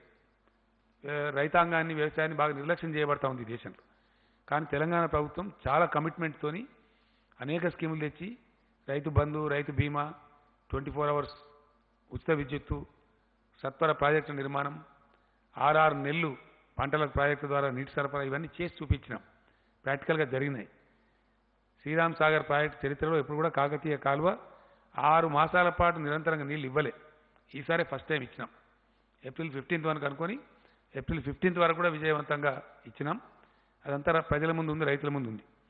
ఈరోజు ఒక వరి ధాన్యమే కాకుండా మక్కలతో పాటు కందులు, శనగలు, సన్ఫ్లవరు, జువార్ అంటారు, తెల్ల జొన్నలు లేదా పచ్చ జొన్నలు, జొన్నలు కూడా కొనుగోలు చేయాలి రైతుల దగ్గర నుంచి అని క్యాబినెట్ ఈరోజు నిర్ణయించింది. కాబట్టి జొన్నలు అమ్ముకునే వాళ్ళు కానీ, సన్ఫ్లవర్ అమ్ముకునే వాళ్ళు కానీ, శనగలు అమ్ముకునే వాళ్ళు కానీ ఆగమాగమయ్యే అవసరం లేదు. ప్రభుత్వమే ప్రతి గింజ కొంటది. మీరు మీ దగ్గర మీ జిల్లా మినిస్టర్స్ని లేదా మీ జిల్లా రైతు బంధు కమిటీలను సంప్రదించండి. అన్నీ కూడా ప్రభుత్వం కొనుగోలు చేస్తుంది. మీరు తక్కువ ధరకు అమ్ముకొని నష్టపోవద్దు. ఈరోజు ఒకరిద్దరు మినిస్టర్లు మన సబితా ఇంద్రారెడ్డి గారు కూడా క్యాబినెట్ దృష్టికి తెచ్చినారు. కొన్ని శనగలు రంగారెడ్డి జిల్లాలో మిగిలిపోయినాయి ఉన్నాయని వేరే వాళ్ళు కూడా చెప్పినారు ఒకరిద్దరు. దాని మీద నుంచే క్యాబినెట్ స్పందించి ఈ నిర్ణయం తీసుకోవడం జరిగింది. వీటికి అవసరమైన బ్యాంక్ గ్యారెంటీ కూడా ఇస్తా ఉన్నాం. కాబట్టి ఈ వరి ధాన్యం, మొక్కజొన్న, శనగలు, సన్ఫ్లవర్ అంటే పొద్దుతిరుగుడు పంట, తర్వాత జొన్నలు, జువారి అంటాం మనం, తెల్ల జొన్నలు లేదా పచ్చ జొన్నలు, ఇవి తక్కువ ధరకు మీరు అమ్ముకోవద్దు, ప్రభుత్వమే కొంటది, మినిమం ప్రైస్ కొంటది. కాబట్టి మీరు దాని గురించి ఇబ్బంది పడే అక్కర్లేదు. అది చేయమని చెప్పి నేను కోరుతా ఉన్నా. ధాన్యం సేకరణ చాలా విజయవంతంగా జరుగుతూ ఉంది, చక్కగా జరుగుతూ ఉంది. అది అదేవిధంగా కొనసాగి కంప్లీట్ కావాలని చెప్పి కూడా ఈరోజు క్యాబినెట్ అధికారులను ఆదేశించింది, వ్యవసాయ శాఖను ఆదేశించింది. ఆ రకంగా చాలా అద్భుతమైనటువంటి ఫలితాలు వస్తాయి. మంత్రి గారు కూడా యాక్టివ్గా పనిచేస్తూ ఉన్నారు. కింద డౌన్ ద లైన్ వ్యవసాయ శాఖ అధికారులు, మార్కెటింగ్ అధికారులు కూడా చక్కగా సమన్వయం చేస్తూ ఉన్నారు. వాళ్ళు అదేవిధంగా పనిచేయాలని చెప్పి వాళ్ళందరినీ కోరుతూ ఉన్నాం. అదేవిధంగా వర్షాకాలంలో మనం ఆన్గోయింగ్ ప్రాజెక్ట్ కంప్లీట్ చేసినాం. కాళేశ్వరం ప్రాజెక్ట్ కంప్లీట్ అయింది. ఈరోజే కాళేశ్వరం నీళ్లు సిద్దిపేటకు చేరుకున్నాయి. కొద్ది రోజులలోనే కొండపోచమ్మ సాగర్ దాకా కూడా వస్తాయి. కాబట్టి అనుకున్న లక్ష్యం దిశగా కాళేశ్వరం పరుగులు పెడతా ఉంది. అది ఖచ్చితంగా జూన్ నుంచి మొత్తం ఏరియాకు నీళ్ళు వస్తాయి, మనం అనుకున్న పద్ధతిలో వస్తాయి. కాబట్టి ప్రాజెక్టు ఆధారిత, బోర్ ఆధారిత లేదా వర్షాధారిత రూపంలో తెలంగాణ వర్షాకాలంలో, రాబోయే వర్షాకాలంలో వ్యవసాయ శాఖ వేసుకున్న అంచనాల ప్రకారం 1,35,00,000 ఎకరాలలో సాగు జరిగేటువంటి అవకాశం ఉంది, పంటలు వేసే అవకాశం ఉంది. మరి దానికి చాలా పెద్ద ఎత్తున యూరియా కావాలి. 21 లక్షల టన్నుల యూరియా కావాలి మనకు. ఆల్మోస్ట్ అన్ని ఎరువులు కలిపి 21.5 అంటే డిఏపి అవన్నీ కలిపి యూరియా. సో అట్లా మొత్తం మీద 21.5 లక్షల టన్నుల ఎరువులు అవసరం మనకు. దాని సేకరణలో మంత్రి గారు బాగా నిమగ్నమై ఉన్నారు, రివ్యూ చేస్తూ ఉన్నారు. We are successful. ఎటువంటి లోటు రాకుండా రైతులకు ఎరువులు సరఫరా కూడా చేయాలని చెప్పి క్యాబినెట్ నిర్ణయించింది. ఇప్పటికే సంసిద్ధంగా ఉన్నాయి. రైతులతో ఒక మనవి, రైతులకు నా విజ్ఞప్తి ఏంటంటే అందరూ ఒకసారి గుమిగూడి మీద వాడు ఎరువులు కొనుక్కోవడం కాదు. మీకు మే 5 వరకు చాలా వరకు మీకు మీ పంటల కొనుగోలు అయిపోతుంది. 90-95% అయిపోతుంది. ఏ 5% మిగులుతుంది. మే 5వ తేదీ నుంచి మీరు ఫర్టిలైజర్స్ కొనుగోలు చేసుకోవాలి. మీకు సర్కార్ డబ్బులు కూడా ఇస్తూ ఉంది, చెక్స్ కూడా వస్తాయి. కాబట్టి ఆ డబ్బులు తీసుకొని ఎరువు బస్తాలు కూడా లూజు కొనుక్కొని పోతూ ఉండాలి. వర్షాకాలం ఎంతో దూరం లేదు, జస్ట్ 1.5 మంత్లో జూన్లోనే స్టార్ట్ అవుతుంది. కాబట్టి ఎరువుల దుకాణాల కాడ కూడా మళ్ళీ రద్దీ ఏర్పడకుండా, ఎక్కువ మూగకుండా మీ పంటలకు వచ్చిన డబ్బులు తీసుకొని మీరు వెంటనే ఎరువుల కొనుగోలు స్టార్ట్ చేయాలని చెప్పి నేను రైతాంగాన్ని కోరుతా ఉన్నా. ఆ విధంగా చేసినట్టయితే రద్దీ లేకుండా కొనుక్కొని పోవచ్చు. ఇప్పుడు మన దగ్గర కొన్ని స్టాక్స్ ఉన్నాయి, కొన్ని ఇంకా అరేంజ్మెంట్స్ జరుగుతూ ఉన్నాయి. ఉన్న స్టాక్స్ అని అవుతూ ఉంటే మళ్ళీ మిగతా స్టాక్స్ కూడా వస్తూ ఉంటాయి. కాబట్టి రైతులు మే మాసంలోనే, మే నెలలోనే మీకు అవసరమైనటువంటి ఎరువులు, అది డిఏపి కావచ్చు, కాంప్లెక్స్ కావచ్చు, యూరియా కావచ్చు, కొనుగోలు చేసుకోవడం మంచిది. రద్దీ క్రియేట్ కాకుండా, రష్ క్రియేట్ చేయకుండా ఇప్పటి నుంచి కొనుక్కోవడం మంచిది. కాబట్టి చేయమని చెప్పి కోరుతా ఉన్నాం. వ్యవసాయ శాఖకు ఒక ఆదేశం ఇచ్చినాం. ఎందుకంటే ఇప్పటికిప్పుడు మనం ఫంక్షన్స్కి, పెళ్ళిళ్ళకి అనుమతులు ఇవ్వం. మే 7 తర్వాత కూడా బహుశా ఇచ్చే అవకాశం ఉండదు. ఎందుకంటే మళ్ళీ ఒక్కసారి అంత ఓపెన్ చేసి ఫ్లడ్డింగ్ చేయం కాబట్టి చెయ్యం. అంటే దాదాపుగా ఇంకో నెల రోజుల దాకా ఫంక్షన్లు ఉండయి, వేడుకలు ఉండయి, ఇవి కూడా ఉండయి. కాబట్టి ఫంక్షన్ హాల్స్ దండిగా ఉన్నాయి మన రాష్ట్రంలో, గోడౌన్స్ తక్కువ ఉన్నాయి. కాబట్టి ఒక్క నెల కోసమే. కాబట్టి ఈ ఎరువులను నిల్వ చేయడానికి అన్ని మ్యారేజ్ హాల్స్ను సీజ్ చేసి వాటిని వాడుకోమని జిల్లా కలెక్టర్లకు ఆదేశం ఇచ్చినాం. కాబట్టి ఎక్కడికక్కడనే మండల కేంద్రంలో కానీ, తాలూకా కేంద్రంలో కానీ చాలా ఫంక్షన్ హాల్స్ ఉన్నాయి. అక్కడ పెట్టుకోండి. 15-20 రోజులలో మళ్ళీ మీరు ఆ విధంగా వాడుకోవచ్చు. కాబట్టి వాళ్ళకి ఏదైనా మామూలుగా ఇదేంటండి వచ్చే అవకాశం ఉంది, చెప్తాం. సో అట్లా మనకి ఫంక్షన్ హాల్స్ను తాత్కాలిక గోదాముల కింద వాడుకొని ఫర్టిలైజర్ని ఎక్కడికక్కడ రైతులకు అందజేసే ప్రయత్నాలు చేయాలి. ఆ విధంగా జిల్లా కలెక్టర్లు కూడా చర్యలు తీసుకోవాలని చెప్పి రిక్వెస్ట్ చేసినాం. ఈ విధంగా మనకు చాలా పాజిటివ్ పరిస్థితులు కనపడతా ఉన్నాయి. ఫర్టిలైజర్ కార్పొరేషన్ ఆఫ్ ఇండియా రామగుండంలో యూనిట్ పెడతామన్నప్పుడు మనల్ని కొన్ని వసతులు అడిగారు.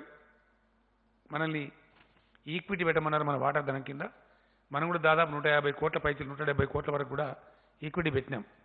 వాళ్ళకి వాటర్ కనెక్షన్ అంటే ఒక 80 కోట్లు ఖర్చు పెట్టి ఇచ్చినాం. అందులో ఆ ఫ్యాక్టరీలో మన వాటా కూడా ఉంది.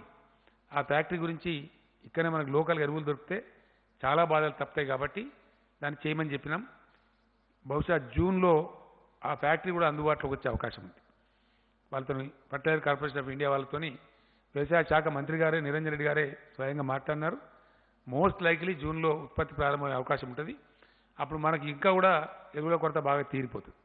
ఎక్కడి నుంచో ఉత్తర భారతం నుంచి అక్కడి నుంచో రావడం కాకుండా ఈ విధంగా మన రాష్ట్రం యొక్క ఎరువుల వాడకాన్ని, ముఖ్యంగా యూరియా వాడకానికి అది చాలా మనకు ఉపయోగపడేటువంటి ఆస్కారం ఉంటుంది. ఇట్లా రాష్ట్రాన్ని కాపాడుకుంటూ, అన్ని రంగాలను కూడా కాపాడుకుంటూ, అన్ని రకాల ప్రజలను కాపాడుకుంటూ ముందుకు పోవాల్సిన అవసరం దృష్ట్యా ఇది మనం ఈ రకమైనటువంటి నిర్ణయాలు తీసుకున్నాం, ముందుకు పోతూ ఉన్నాం. కాబట్టి దయచేసి ప్రజలకు నేను పదే పదే విజ్ఞప్తి చేస్తూ ఉన్నా, ఇది ఇంకింత కఠినంగా లాక్డౌన్ అమలు చేయాలి, మరింత కఠినంగా.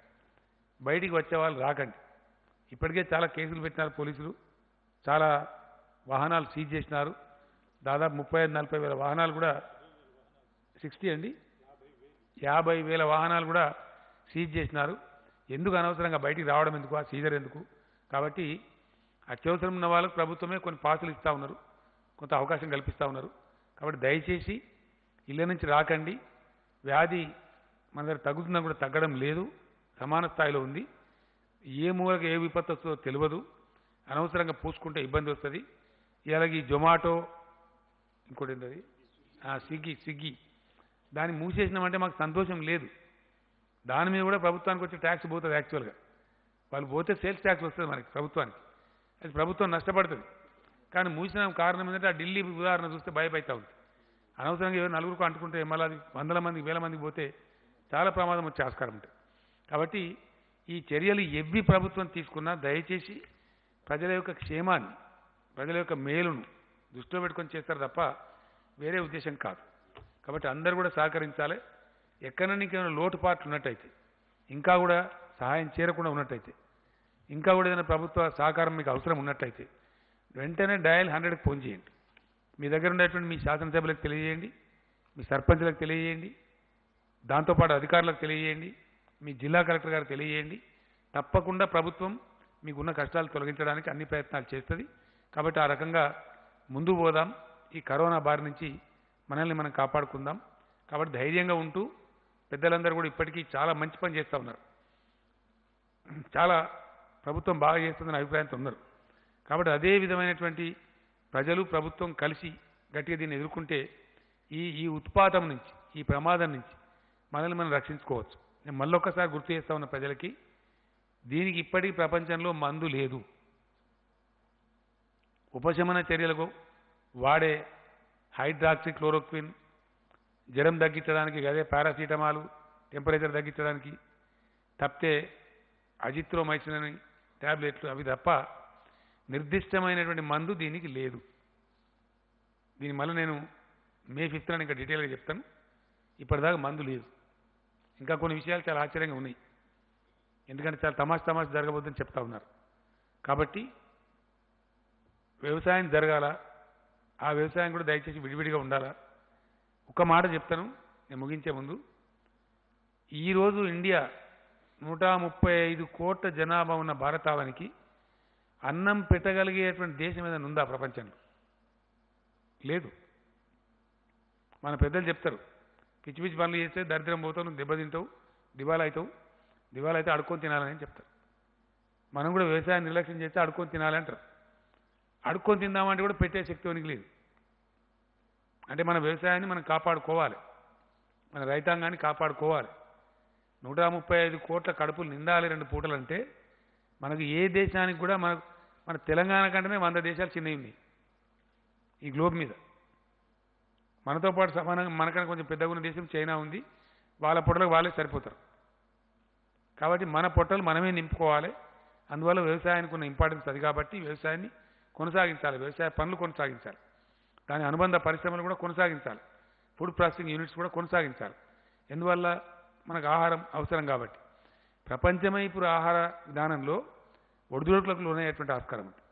మనం భారతదేశం ఆల్రెడీ సెల్ఫ్ రిలయంట్గా ఉన్నాం. అంటే స్వావలంబన ఫుడ్ సెక్టర్లో, ఆహార నిల్వలలో, ఆహార విధానంలో మనము ఇంకో నడుకుతనే పరిస్థితులు లేం భారతదేశం. అందుకనే మన ప్రధానమంత్రి గారు చెప్పింది కూడా, భారతదేశం ఎట్టి పరిస్థితులలో మనం ఖచ్చితంగా వ్యవసాయ నిర్లక్ష్యం చేయవద్దు, నరేగాను కూడా కలపండి అని చెప్పినాం, భారత ప్రభుత్వాన్ని కోరినాం. ఇందాకనే ప్రైమ్ మినిస్టర్ గారు నాతో మాట్లాడినారు. నేను మళ్ళా కూడా చెప్పినాను. ఇంకో విషయం కూడా ఇక్కడ చెప్పాల్సిన అక్కడ ఉంది. ఆర్థిక పరంగా దేశం ముందుకు రావాలి. సెంట్రల్ బ్యాంకులు, రిజర్వ్ బ్యాంకులు ఏ దేశమైనా పెట్టుకునేది ఎందుకు? ఎట్టి పరిస్థితుల్లో ఇట్లాంటి విపత్తులు వచ్చినప్పుడు, విపత్కర పరిస్థితి వచ్చినప్పుడు పెట్టాల్సిన అవసరం ఉంటుంది. మళ్ళా ఒకసారి నేను అప్పీల్ చేస్తా ఉన్నా భారత ప్రభుత్వానికి, ఈ దేశంలో ఫిస్కల్ పాలసీ మీ చేతుల్లో ఉంది, రాష్ట్రాల చేతుల్లో లేదు. దేశ విత్త విధానం, దాని కరెక్ట్ తెలుగులో చెప్పాలంటే దేశం యొక్క విత్త విధానం, కంట్రీస్ ఎకనామిక్ పాలసీ కేంద్రం తన ఆధీనంలో పెట్టుకున్నది. కేంద్ర ఆధీనంలోనే అది ఉంది కాబట్టి ఏం చేయాలన్నా కేంద్రం చేయాలి. కాబట్టి సత్వరమే కేంద్రం నిర్ణయాలు తీసుకున్నాం. ప్రైమ్ మినిస్టర్ గారిని ఇప్పుడు కూడా కోరినాం. Even now I have requested the honourable prime minister, వెంటనే FRBM పెంచండి రాష్ట్రాలకు. అది మీ మీద పడే భారమేం కాదు, రాష్ట్రాలే తిరిగి తీర్చుకుంటాయి. ఇప్పుడు అవసరం. ఇప్పుడు మేము జీతాలు ఇవ్వలేక బాధపడతా ఉన్నాం, వాళ్ళు అర్ధాకలితో ఉంచుతున్నామా ఉద్యోగస్తుల్ని. చాలా చాలా కంజెషన్, ఎందుకంటే భవిష్యత్తు ఏందో తెలియదు కాబట్టి చాలా చూసుకొని నడవాల్సి వస్తూ ఉన్నది. అత్యవసర విభాగాలు కొనసాగాల, వాళ్ళు కష్టం రిస్క్ తీసుకొని పనిచేస్తున్నారు కాబట్టి వాళ్ళని కొంచెం ప్రోత్సహించాలా. ఇవన్నీ బ్యాలెన్స్ చేసుకొని పోవాలి. ఇది చాలా కష్టంతో కూడుకున్న పని. కాబట్టి నేను మొన్న చెప్పిన క్వాంటిటేటివ్ ఈజింగ్ హెలికాప్టర్ మనీ అని చెప్పిన, అది కొందరికి అర్థమైంది, కొందరికి అర్థం కాలేదు. ఈ ఎకానమిస్టులు ఉంటారు, ఆర్థిక శాస్త్రవేత్తలు, వీళ్ళు ఒక ముఠా ఉండరు, వాళ్ళకు రకరకాల ఆలోచనలు ఉంటాయి. ఒక ఆయన దాన్ని మించింది లేదని ఇంకొక ఆయన చెప్తున్నారు. కొంతమంది అయితే పనికిరాదని చెప్తున్నారు. వాళ్ళకంతా భిన్న ధృవాలు ఉంటాయి. ఈ పండితులకు పైత్యం ఎక్కువ. వాళ్ళు జనరల్గా ఏంటంటే రకరకాల భిన్న ఆలోచనలు కలిగి ఉండి భిన్నమైనవి చెప్తారు. నేనేమంటున్నా అంటే, నేను ప్రపోజ్ చేసినటువంటి క్వాంటిటేటివ్ ఈజింగ్ కాకపోతే క్వాలిటేటివ్ ఈజింగ్ ఇవ్వండి, ఇంకో రూపం తీసుకోండి. హెలికాప్టర్ మనీ కాకపోతే ఎయిర్ క్రాఫ్ట్ మనీ ఇవ్వండి. కేసీఆర్ చెప్పిందే చేయనని లేదు కదా. ఏదో ఒక రూపంలో స్థూలంగా నేను చెప్తున్న అంశం ఏంటంటే, భారతదేశ విత్త విధానం, కంట్రీస్ ఎకనామిక్ పాలసీ కేంద్ర ప్రభుత్వం దగ్గర ఉంది, కేంద్రం ఆధీనంలో ఉంది, రాష్ట్రాలకు దానిలో అధికారం లేదు. కాబట్టి కేంద్రం తక్షణం స్పందించాల్సిన అవసరం ఉంది. ఏ పద్ధతి వీలైతే ఆ పద్ధతి, కేసీఆర్ చెప్పిన పద్ధతి అని అనుకోవడానికి అవసరం లేదు. ఏ పద్ధతి ఉత్తమం అనుకుంటే ఆ పద్ధతిలో రాష్ట్రాలకు అవసరమైన వెసులుబాటు కేంద్రం వెంటనే కల్పించాలి. లేకపోతే ఇబ్బంది వస్తుంది, చాలా ఇబ్బంది వస్తుంది, చాలా ఘోరమైన పరిస్థితులు ఏర్పడే అవకాశం ఉంటుంది, ఒక అరాచకం ఏర్పడే అవకాశం ఉంటుంది. కాబట్టి కేంద్రం ఇంకా తాత్సారం చేయకుండా మేము ఎక్స్పెక్ట్ చేస్తున్నాం. ప్రైమ్ మినిస్టర్ గారు కూడా నాకు ఇప్పుడు ఆశాభంగానే మాట్లాడినారు. చేస్తున్నాం, మా ప్రయత్నం అంతా మేము చేస్తున్నాం వారు కూడా చెప్పారు. చాలా పాజిటివ్ నిర్ణయాలు కేంద్రం నుంచి వస్తాయనే మేము ఆశతో ఉన్నాం, ఎదురు చూస్తూ ఉన్నాం. ఆ విధంగా చూద్దాం పరిస్థితులు ఏ విధంగా వస్తాయో, దాన్ని బట్టి ముందు ముందు మనం కూడా నిర్ణయాలు తీసుకుంటాం. Thank you. ఆయన కానీ కదా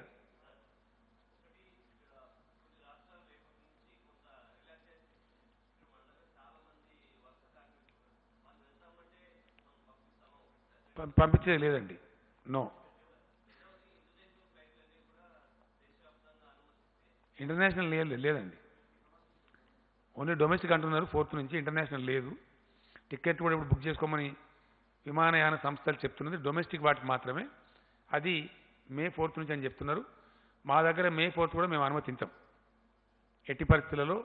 ఓన్లీ ఆఫ్టర్ May 7th, అది May 5th తర్వాత. విమాన ప్రయాణికులకు మేము మనవి చేస్తూ ఉన్నాం, హైదరాబాద్ రాకండి, కష్టాలు కొని తెచ్చుకోకండి. You can come, but you can only come after May 7th, after relaxation by the state government. మాకు ఏ ఒపీనియన్ లేదు, మా ఒపీనియన్ మాకుంది. మేము మా ఒపీనియన్ చెప్పాల్సిన అవసరాలు లేవు, కాంట్రవర్సీకి మేము పోవాల్సిన అవసరం లేదు. కేంద్రం తన నిర్ణయం తను తీసుకున్నది, మేము మా నిర్ణయాలు మేము తీసుకున్నాం. నో సారీ, ఇది ఇంటి అద్దెలకు మాత్రమే.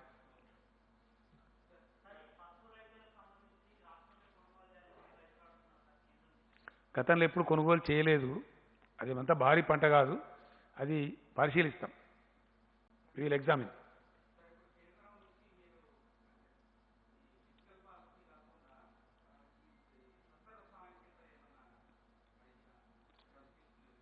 నేను ఏమంటున్నా అంటే అది కేంద్రమే ఆఫర్ చేయాలా? వాళ్ళు ఏం చేసిందంటే నేరుగా ముందు ఒక 1,70,000 crores ప్యాకేజ్ ప్రకటించి ఇచ్చినారు. ఇది రకరకాల పద్ధతిలో ఇచ్చినారు. జన్ధన్ ఖాతా ఉన్న ఒక 500 రూపీస్ వేయటం, బియ్యం ఇవ్వటం, ఇట్లాంటి కొన్ని కార్యక్రమాలు చేసినారు. ప్రధానమంత్రి గారు స్వయంగా చెప్పినారు, పథకాలు కలిపి ఇవ్వండి, ఇందులో పోటీ అవసరం లేదు, డబ్బు దుబారా వద్దు, ఎంత అవసరమో అంత ఇవ్వండి అని చెప్పినారు. మొత్తానికి జరుగుతూ ఉంది. మేమేమంటున్నామంటే అది పేదలను ఆదుకోవడానికి, అనుకోకుండా వచ్చిన ఉత్పాతాన్ని ఆదుకోవడానికి, తాత్కాలిక ఉపశమన చర్యలకి అది దోహదపడుతుంది. ఇప్పుడు సపోజ్ మేము ఇస్తున్నాం, బియ్యం ఇస్తున్నాం, 12 కిలోలు ఫ్రీగా ఇస్తున్నాం, ఓ 1,500 రూపాయలు ఇస్తున్నాం. అది మినిమం గ్యారెంటీ, కనీసం కూరో కాయో పప్పో పులుసో తినడానికి ఉపయోగిస్తుంది, మొత్తానికి కాదు. మొత్తానికి జరగాలంటే రాష్ట్రాలు ఆర్థికంగా పటిష్టంగా ఉండాలి, ఉంటే పాలసీలు కరెక్ట్ చేయగలుగుతారు. సపోజ్ మేము అడిగింది ఏంటంటే, ఫర్ ఎగ్జాంపుల్ మేము ధాన్యం కొంటున్నాం ఇప్పుడు రైతు దగ్గర నుంచి, దాన్ని మేము మొత్తం ఇవ్వలేం, వరి ధాన్యం మేరకు ఎఫ్సీఐకి ఇస్తే ఎఫ్సీఐ వాళ్ళు ధాన్యం తీసుకోరు, బియ్యం తీసుకుంటారు మన దగ్గర. దాని కస్టమైజ్డ్ మిల్లింగ్ ఎఫ్సీఐకి ఏ గ్రేడ్లో అవసరం ఉంటుందో ఆ స్థాయికి మిల్లింగ్ చేసి మనం ఇవ్వాలి. ఇదంతా ప్రాసెస్. ఇదంతా అయిపోయి చివరి రూపాయి మనకు రావడానికి ఎఫ్సీఐకి మనం ఇస్తే, ఎఫ్సీఐ మనకిచ్చే ఈ మధ్యలో ఒక 4, 5, 6 నెలలు పడుతుంది. ఇంత స్పీడ్గా చేసినా కూడా పడితే ఆ టైంలో వచ్చే ఇంట్రెస్ట్ ఏదైతే ఉంటుందో ఈ అప్పు మీద, అది రాష్ట్ర ప్రభుత్వం మీద పడుతుంది. దాన్ని మాఫీ చేయండి అని అడిగినాం మనం. అది భారం కానియకండి రాష్ట్రం మీద, దాన్ని మాఫీ చేయండి, ఆదేశం ఇవ్వండి, మీరు ఆర్బీఐ ద్వారా బ్యాంకులకు ఆర్డర్స్ ఇవ్వండి అని అడిగినాం. అదేం గొంతెమ్మ కోరిక కాదు కదా, కేంద్రం చేయవచ్చు.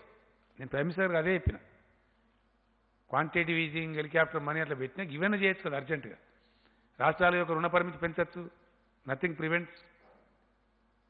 ఇట్లాంటివి నేను చెప్పినటువంటి వాటి సడలింపులు ఇవ్వవచ్చు, నథింగ్ ప్రివెంట్స్. మేము ఇంకోటి అడిగినాం, ఈ 6 months ఎకానమీ దెబ్బతింటాం కాబట్టి first quarter of 2021 and second quarter మేము రాష్ట్ర ప్రభుత్వాలు చెల్లించే అప్పులు ఉన్నాయి. అందులో మేము 2 రకాల అప్పులు ఉంటాయి మాకు. కేంద్రానికి రిజర్వ్ బ్యాంక్ పూచి ఉండి ఇచ్చినటువంటి అప్పులు ఉంటాయి, దాన్ని ఎఫ్ఆర్బిఎం లోన్స్ అంటారు. అదర్ దాని ఎఫ్ఆర్బిఎం లోన్స్ మా జిఎస్డిపికి అగ్నెస్ట్గా మేము తీసుకునేవి ఉంటాయి. సపోజ్ మనం కాళేశ్వరం ప్రాజెక్ట్ తెచ్చుకున్నాం, బాలమూరు తెచ్చుకున్నాం, ఆర్ఈసీ నుంచి కానీ పిఎఫ్సి నుంచి కానీ తెచ్చుకున్నాం. వాటిని డిఫర్మెంట్ అడిగినాం. వాటిని ఏమడిగినామంటే వాయిదా వేయించండి అని అడిగినాం. వాయిదా వేయించే అధికారం మాకుంటే మేమే డీల్ చేసుకుందాం ఆ సంస్థలతో. అధికారం మాకు లేదు. ఆ పాలసీ సెంటర్ తన దగ్గర పెట్టుకున్నది. కాబట్టి సెంటర్ హ్యాస్ టు ఇంటర్వీన్ అని చేయాలని చెప్పినాం. ఇట్లాంటి అయినా సరే తొందరగా చేయాలని మేము కోరుతున్నాం. మల్లేశం గారు, ఎఫ్ఆర్బిఎం కానీ ఈ రకమైనటువంటి ఖచ్చితంగా ఎట్టి పరిస్థితుల్లో చేయాలని చెప్పి కోరుతున్నాం. మేము నథింగ్ రాంగ్ కదా. ఇది కేంద్రం మీద పడే భారం ఏం లేదు. భారం మా మీదనే పడుతుంది, రాష్ట్రాల మీదనే పడుతుంది. వాళ్ళు they have nothing to lose. కాబట్టి they can easily do it. ఇవైనా సరే తాత్సారం చేయకుండా, ఆలస్యం చేయకుండా మీరు చెయ్యండి అని ఇంతకుముందే జస్ట్ హాఫ్ అన్ అవర్ బిఫోరే నేను ప్రైమ్ మినిస్టర్ గారిని మళ్ళీ ఒకసారి రిపీటెడ్ కోరినాను.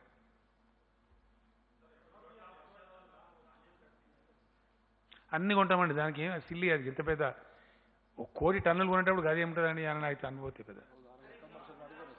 ఒకరోజు ఆరబెట్టి మళ్ళీ కొనేస్తారండి పెద్ద. నాకు తెలిసి లిమిటెడ్గా నడుస్తున్నట్టున్నాయి, దానిలో చూడలేదు, దాన్ని పరిశీలన చేయాలి. నాకు ఐడియా లేదు. చేయమండి, అవసరం లేదు. ఎందుకంటే ఇష్టమైనట్టు అడగోలుగా చేస్తే నేను మొన్న కూడా చెప్పినా మళ్ళీ కూడా చెప్తాను. టెస్టులకు సంబంధించి ఆల్ ఇండియా యావరేజ్ కంటే మనం చాలా హెడ్ ఉన్నాం. వ్యాధి విస్తరణకు సంబంధించి మనం ఎక్కువ ఉన్నాం, మనం మంచిగా ఉన్నాం. అవన్నీ ఇచ్చిన మీకు వివరాలు మీ పేపర్లో ఉన్నాయి.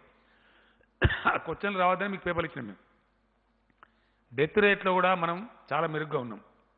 కాబట్టి ఏది పడితే అది అడగోలుగా చేసి ప్రైవేట్కి ఇచ్చి ఇటు ఇచ్చి కొంతమంది కొన్ని అభిప్రాయాలు ఉన్నాయి. కాబట్టి మేము మా కంట్రోల్లోనే ఉంచుకోవాల్సింది. ఇది ప్రత్యేకమైన పరిస్థితి. ఎందుకు మేము గచ్చిబౌలి అర్జెంటుగా 1500 హాస్పిటల్ ఎందుకు తయారు చేసినాం? మాకైతే చాలా నియంత్రణ ఉంటుంది, కంట్రోల్ ఉంటుంది. ఒక్క చేమికెళ్ళి పన్నెడవాళ్ళు అంటారు చూడండి మన ఊళ్ళల్లో. అప్పుడు ఏమైందంటే తెలుస్తుంది మనకి ఏం జరుగుతుంది, స్టేటస్ ఏంది, కరెక్ట్ ఏంది, మంచి ఏంది, చెడ్డ ఏంది, కంట్రోల్ ఉంటుంది. మా శక్తి మించినప్పుడు తప్పకుండా ప్రైవేట్ ఇన్వాల్వ్ చేస్తాం. ఇలా 1500 పర్ డే టెస్టింగ్ కెపాసిటీ ఉంది మనకి. ఇనిషియల్గా ఉన్నట్టు లేము.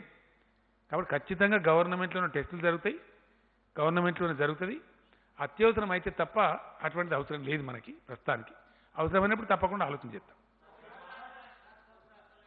ఒక్కరండి.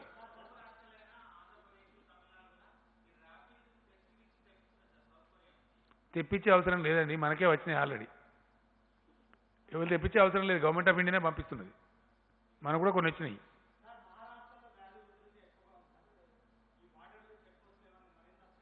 చేసినాం, ఆల్రెడీ చేసినాం. మనకంటే ఎక్కువ ప్రజలే చేసినారు. వాళ్ళకి దండం పెట్టాలి. ఎందుకంటే అన్ని గ్రామాల ప్రజలు కూడా రోడ్లను తవ్వేసిందండి, మాకు రావద్దని చెప్పి. ఇంకా తమాషా ఏంటంటే హైదరాబాద్ నుంచి పోతే ఊళ్ళో కూడా ఊరు వ్యక్తులను కూడా రాణిస్తలేరు. మీకు కూడా తెలిసి ఉంటాయి కొన్ని ఉదంతాలు. అంత కఠినంగా ఉన్నాయి గ్రామాలు. బాగా నియంత్రణ పాటిస్తున్నారు వాళ్ళు.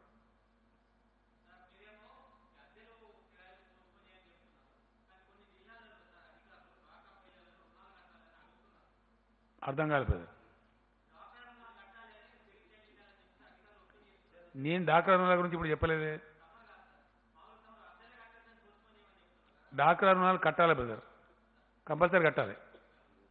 ఎందుకంటే వాళ్ళు తీసుకుంటారు బ్యాంక్ నుంచి డబ్బులు, అవి చేసి మళ్ళీ కడుతుంటారు వాళ్ళు.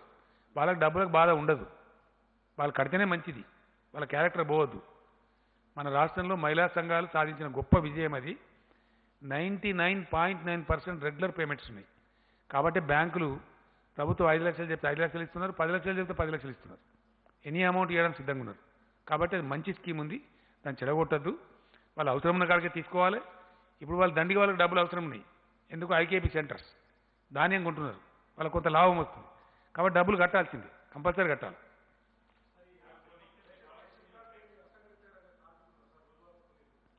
నేనేం చెప్తున్నా అంటే ఎవరన్నా ఇబ్బంది ఉంటే, మేమందరిని ఆదుకుంటున్నాం. ఇబ్బంది ఉంటే ప్లీజ్ డయల్ 100. రైట్? ఏందండి ఏ విషయంలో తప్పట్టిందండి? ఏ దానిలో? వాళ్ళు ప్రభుత్వానికి వచ్చినప్పుడు చాలా గొప్పగా చేయమని చెప్తామండి. గరీబ్ వాళ్ళు ఎందుకంటే అనవసరం వాళ్ళకి ఏం అర్థం పర్థం ఉండాలి కదా మాట్లాడడానికి. ఇప్పుడు మీకు చెప్పి మీకు ఇచ్చిన కాగితం ఉంది కదండి, దట్ ఇస్ అఫిషియల్ రికార్డ్. మీకు ఇచ్చిన కాగితం ఏదైతే ఉందో that's official record. All India గురించి అయితే మేము తప్పు చెప్పలేం కదా, మేము చెప్తాం అనుకుంటారా? We are ahead of all India average. We are much better than so many states. ఈ గవర్నమెంట్ యొక్క పనితనానికి గది నిదర్శనం. ఎవరో ఆపోజిషన్ ఏం ఆపోజిషన్ ఉన్నారు.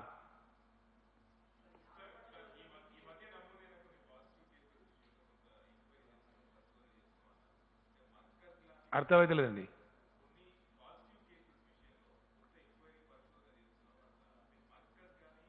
ఏం పరిశోధన లేదు. కంటిన్యూ చేస్తారు కదండి. అది ఒక ట్రావెలిస్ట్ కాదు, మీకు తెలియదు, దానికి చాలా ఉంటాయి బాధలు. ప్రతి కేసుకు చేస్తారు అది. Every case. ఏడ తిన్నాడు, ఎవరింటికి పోయిండు, ఏం తిన్నాడు, హోటల్లో తిన్నాడా, ఏ గ్లాసులో మంచినీళ్ళు దాన్ని కూడా చూస్తారు. అది ఇంకొంత మనకు అంటుకుంటారు కదా. చాలా స్ట్రిక్ట్ మెజర్స్ ఉంటాయి, అవి చాలా కఠినంగా చేస్తారు. దానిలో అనుమానమే అవసరం లేదు దయచేసి. ఎవరన్నా కానివ్వండి, అనుమానితులు ఉంటే ఖచ్చితంగా చేస్తారు. పాజిటివ్ వచ్చిన కేసులను అయితే వదలరు. కంపల్సరీ వాళ్ళ సరౌండింగ్స్, వాళ్ళ కథ, కంటైన్మెంట్లో చాలా స్ట్రిక్ట్గా ఉంటారు. నేను ఎందుకు చెప్తున్నాను దయచేసి మీరు అర్థం చేసుకోవాల్సి ఇక్కడ ఏంటంటే పాయింట్, వ్యాధి ఇక్కడ ఉన్నది ఏం తెలుసున్నానండి. సింపుల్ ఇష్యూ, చాలా సింపుల్. మనం సింప్లిఫై చేద్దాం. మీరు మంచికి వచ్చిన అడిగింది, నేను మంచి జవాబు చెప్తాను. ఇక ప్రజలకు పోతుంది, ప్రజలకు పోవాలి. నేను కోరుకుంటున్నాను. బోరు కొట్టినా సరే నేను మళ్ళీ రిపీట్ చేస్తాను. ప్రపంచంలో ఇప్పటికీ దీనికి సరి అయిన మందు లేదు. ఇది గ్యారెంటీ.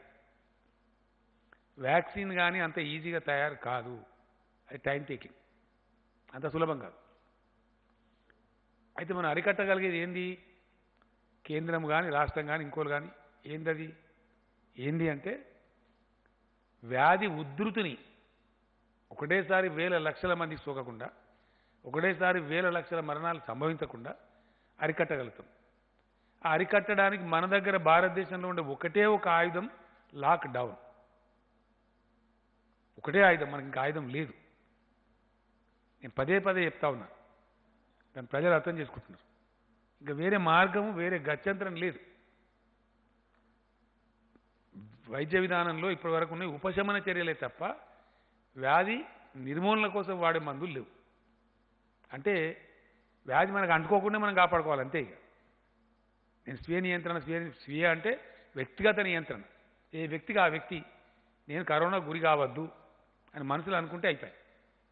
ఈచ్ పర్సన్, ఏ కుటుంబానికి ఆ కుటుంబం, ఏ ఊరికి ఆ ఊరు, ఏ బస్తికి ఆ బస్తి. ఇంతకు మించిన మందు, ఇంతకు మించిన ఆయుధం మన దగ్గర లేదు. 100% సమాజం కనుక ప్రతిజ్ఞ తీసుకుంటే 100% అరికట్టవచ్చు. ఫర్ ఎగ్జాంపుల్ కొన్ని దేశాలు ఉన్నవి, వాళ్ళు స్ట్రిక్ట్గా ఉన్నారు, అక్కడ వ్యాధి ఉధృతిని అరికట్టారు. They are successful. For example ఎవరైతే నిర్లక్ష్యం చేసినారో వాళ్ళు ఇలా పే చేస్తున్నారు. యూరోపియన్ కంట్రీస్ 2-3 కంట్రీస్ మనం వింటున్నాం, మీరు చూస్తున్నారు. నేను ఇందాక చెప్పిన మన దగ్గర 2.44 ఉంది డెత్ రేట్ మన తెలంగాణ అని చెప్పి. కొన్ని దేశాలు 14% ఉన్నాయి, 10%లో ఉన్నాయి, 13%లో ఉన్నాయి.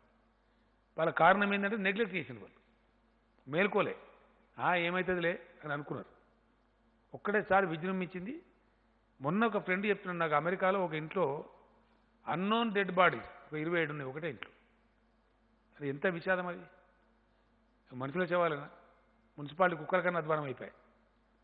ఎవడో గుర్తుపట్టలేని స్థితిలో అంత అధ్వానంగా, అటువంటి దైన్యమైన చావులు రాకూడదు మనుషులకు. అటువంటి స్థితి రావద్దంటే మన చేతిలో ఉన్న ఏకైక ఆయుధం లాక్డౌన్, వ్యక్తిగత నియంత్రణ, కుటుంబ నియంత్రణ, మనకు మనమే. ఇప్పుడు ఫర్ ఎగ్జాంపుల్ చెప్తాను కదా, దయచేసి అనుకోవద్దు. కొంతమంది దుర్మార్గం చేస్తున్నారు అక్కడక్కడ, కొంతమంది పిచ్చిపాళ్ళు బాధితారహితంగా చేస్తారు.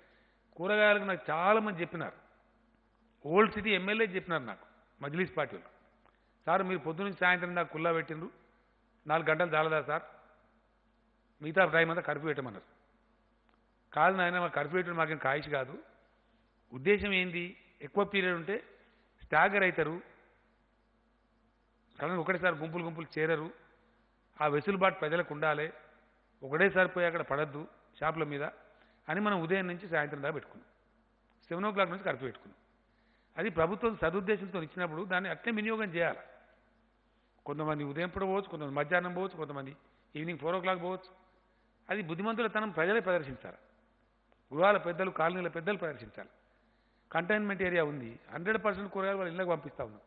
వాళ్ళు ఎక్కడికి పోయే అవసరం లేదు. ప్రతి ఒక్క విషయం పంపిస్తా ఉన్నాం. పాల కాడ నుంచి కూరగాయలు, నిత్యావసర సరుకులు, దే నీడ్ నాట్ కమ్అవుట్. ఈ కంటైన్మెంట్ అని చెప్తే అదేం భయపడాల్సిన అవసరం లేదు. ఎంటైర్ కంటైన్మెంట్ చేసిన ఏరియాస్లో 80,000 మంది ప్రజలే ఉన్నారు జనాభా చూస్తే, మొత్తం రాష్ట్రం లేదు. కాబట్టి అంతవరకు కాపాడితే ఏంటంటే నిజంగా serious the very meaning of containment అంటే నిలువరించడం, ఆపటం, దాన్ని అక్కడనే బ్రేక్ కొట్టడం. కాబట్టి అది పాటించాలి. ఇక ప్రభుత్వం ఇంత పదే చెప్తున్న తర్వాత పాటించాలి. నా రిక్వెస్ట్ ఏంటంటే మొన్న నేను చేయించిన సర్వేలో మాత్రం 100% ప్రజలు పొడిగించండి అని చెప్పినారు, ఈ సడలింపులు ఇవ్వద్దని చెప్పినారు. మా నిర్ణయం ప్రజా నిర్ణయం, ఇది మా సొంత నిర్ణయం కాదు ప్రభుత్వంది. 19 నాడు క్యాబినెట్ ఉంటుంది, నిర్ణయం చేయాల్సిన అక్కడ ఉంటుందని చెప్పిన తర్వాత నేను సర్వే చేయించిన. మా ఎమ్మెల్యేలు చేసినారు, మా మినిస్టర్లు చేసినారు, ఆఫీసర్లు చేసినారు, చాలా కన్సల్టేషన్ చేసినాం. మెజారిటీ అభిప్రాయం, చాలామంది జర్నలిస్ట్ మిత్రులు చాలామంది చెప్పినారు ఖచ్చితంగా కంటిన్యూ చేయండి సార్, మరి రిస్క్ వద్దని కూడా చెప్పినారు. మాకేమి ప్రజలు ఇబ్బంది పెట్టడం ఇష్టం ఉంటుందా? ఆదాయం వస్తలేదు ప్రభుత్వానికి, మొత్తం 130 కోట్లు 140 కోట్లు వచ్చింది ఈ నెలలో. ఒక నెల మీద మనకు అన్ని రకాలు కలిపి 15,000 crores రావాలి, 15,000 కోట్లు. మనం కొన్ని పేపర్లు తప్పు రాసినాయి, ఏప్రిల్ మాసానికి 4,000 కోట్లు, ఏప్రిల్ మాసానికి కాదు. మనకు మామూలుగా వచ్చేదే మన సొంతమే 12,000 కోట్లు. ఇక మన FRBM, సెంట్రల్ స్పాన్సర్డ్ స్కీమ్స్ అవన్నీ కలిపితే తెలంగాణ మనకు రావాల్సిన ఆదాయం, ప్రభుత్వం దగ్గరికి వచ్చి ఖర్చు కావాల్సిన ఆదాయం డబ్బులు 15,000 కోట్ల పైచీలకు పర్ మంత్. అందులో మన సొంత రాబడి అయితే ఓన్లీ 130-140 కోట్లు దాటలేదు. లేదు కదా, యాక్టివిటీ క్లోజ్ అయింది కాబట్టి లేదు. వాహనాలు తిరిగితే కొంత మనకు పెట్రోల్ డీజిల్ మీద కొంత వస్తుంది, బంద్ అయిపోయి మనమే బంద్ చేస్తాం. ఇది అనేక రకాలుగా ఉంది. దీని అన్నిటి తట్టుకొని ప్రభుత్వం ముందుకోవాలి, కేంద్రం ముందుకు రావాలి.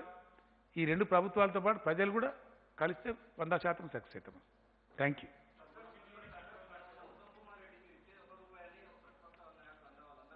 ఈ గాల గురించి నేను మాట్లాడదలుచుకోలేదండి.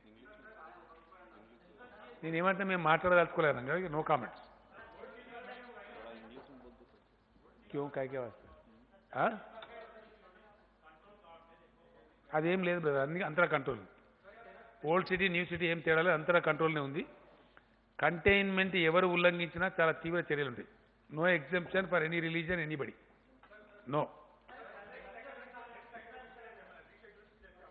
లేదండి, ఏం ఆలోచించలేదు. Only May 5th we will take a call on May 5th. May 5th నాటికి ఉండే పరిస్థితులను పట్టి ఆ రోజు నిర్ణయం చేద్దాం. Thank you.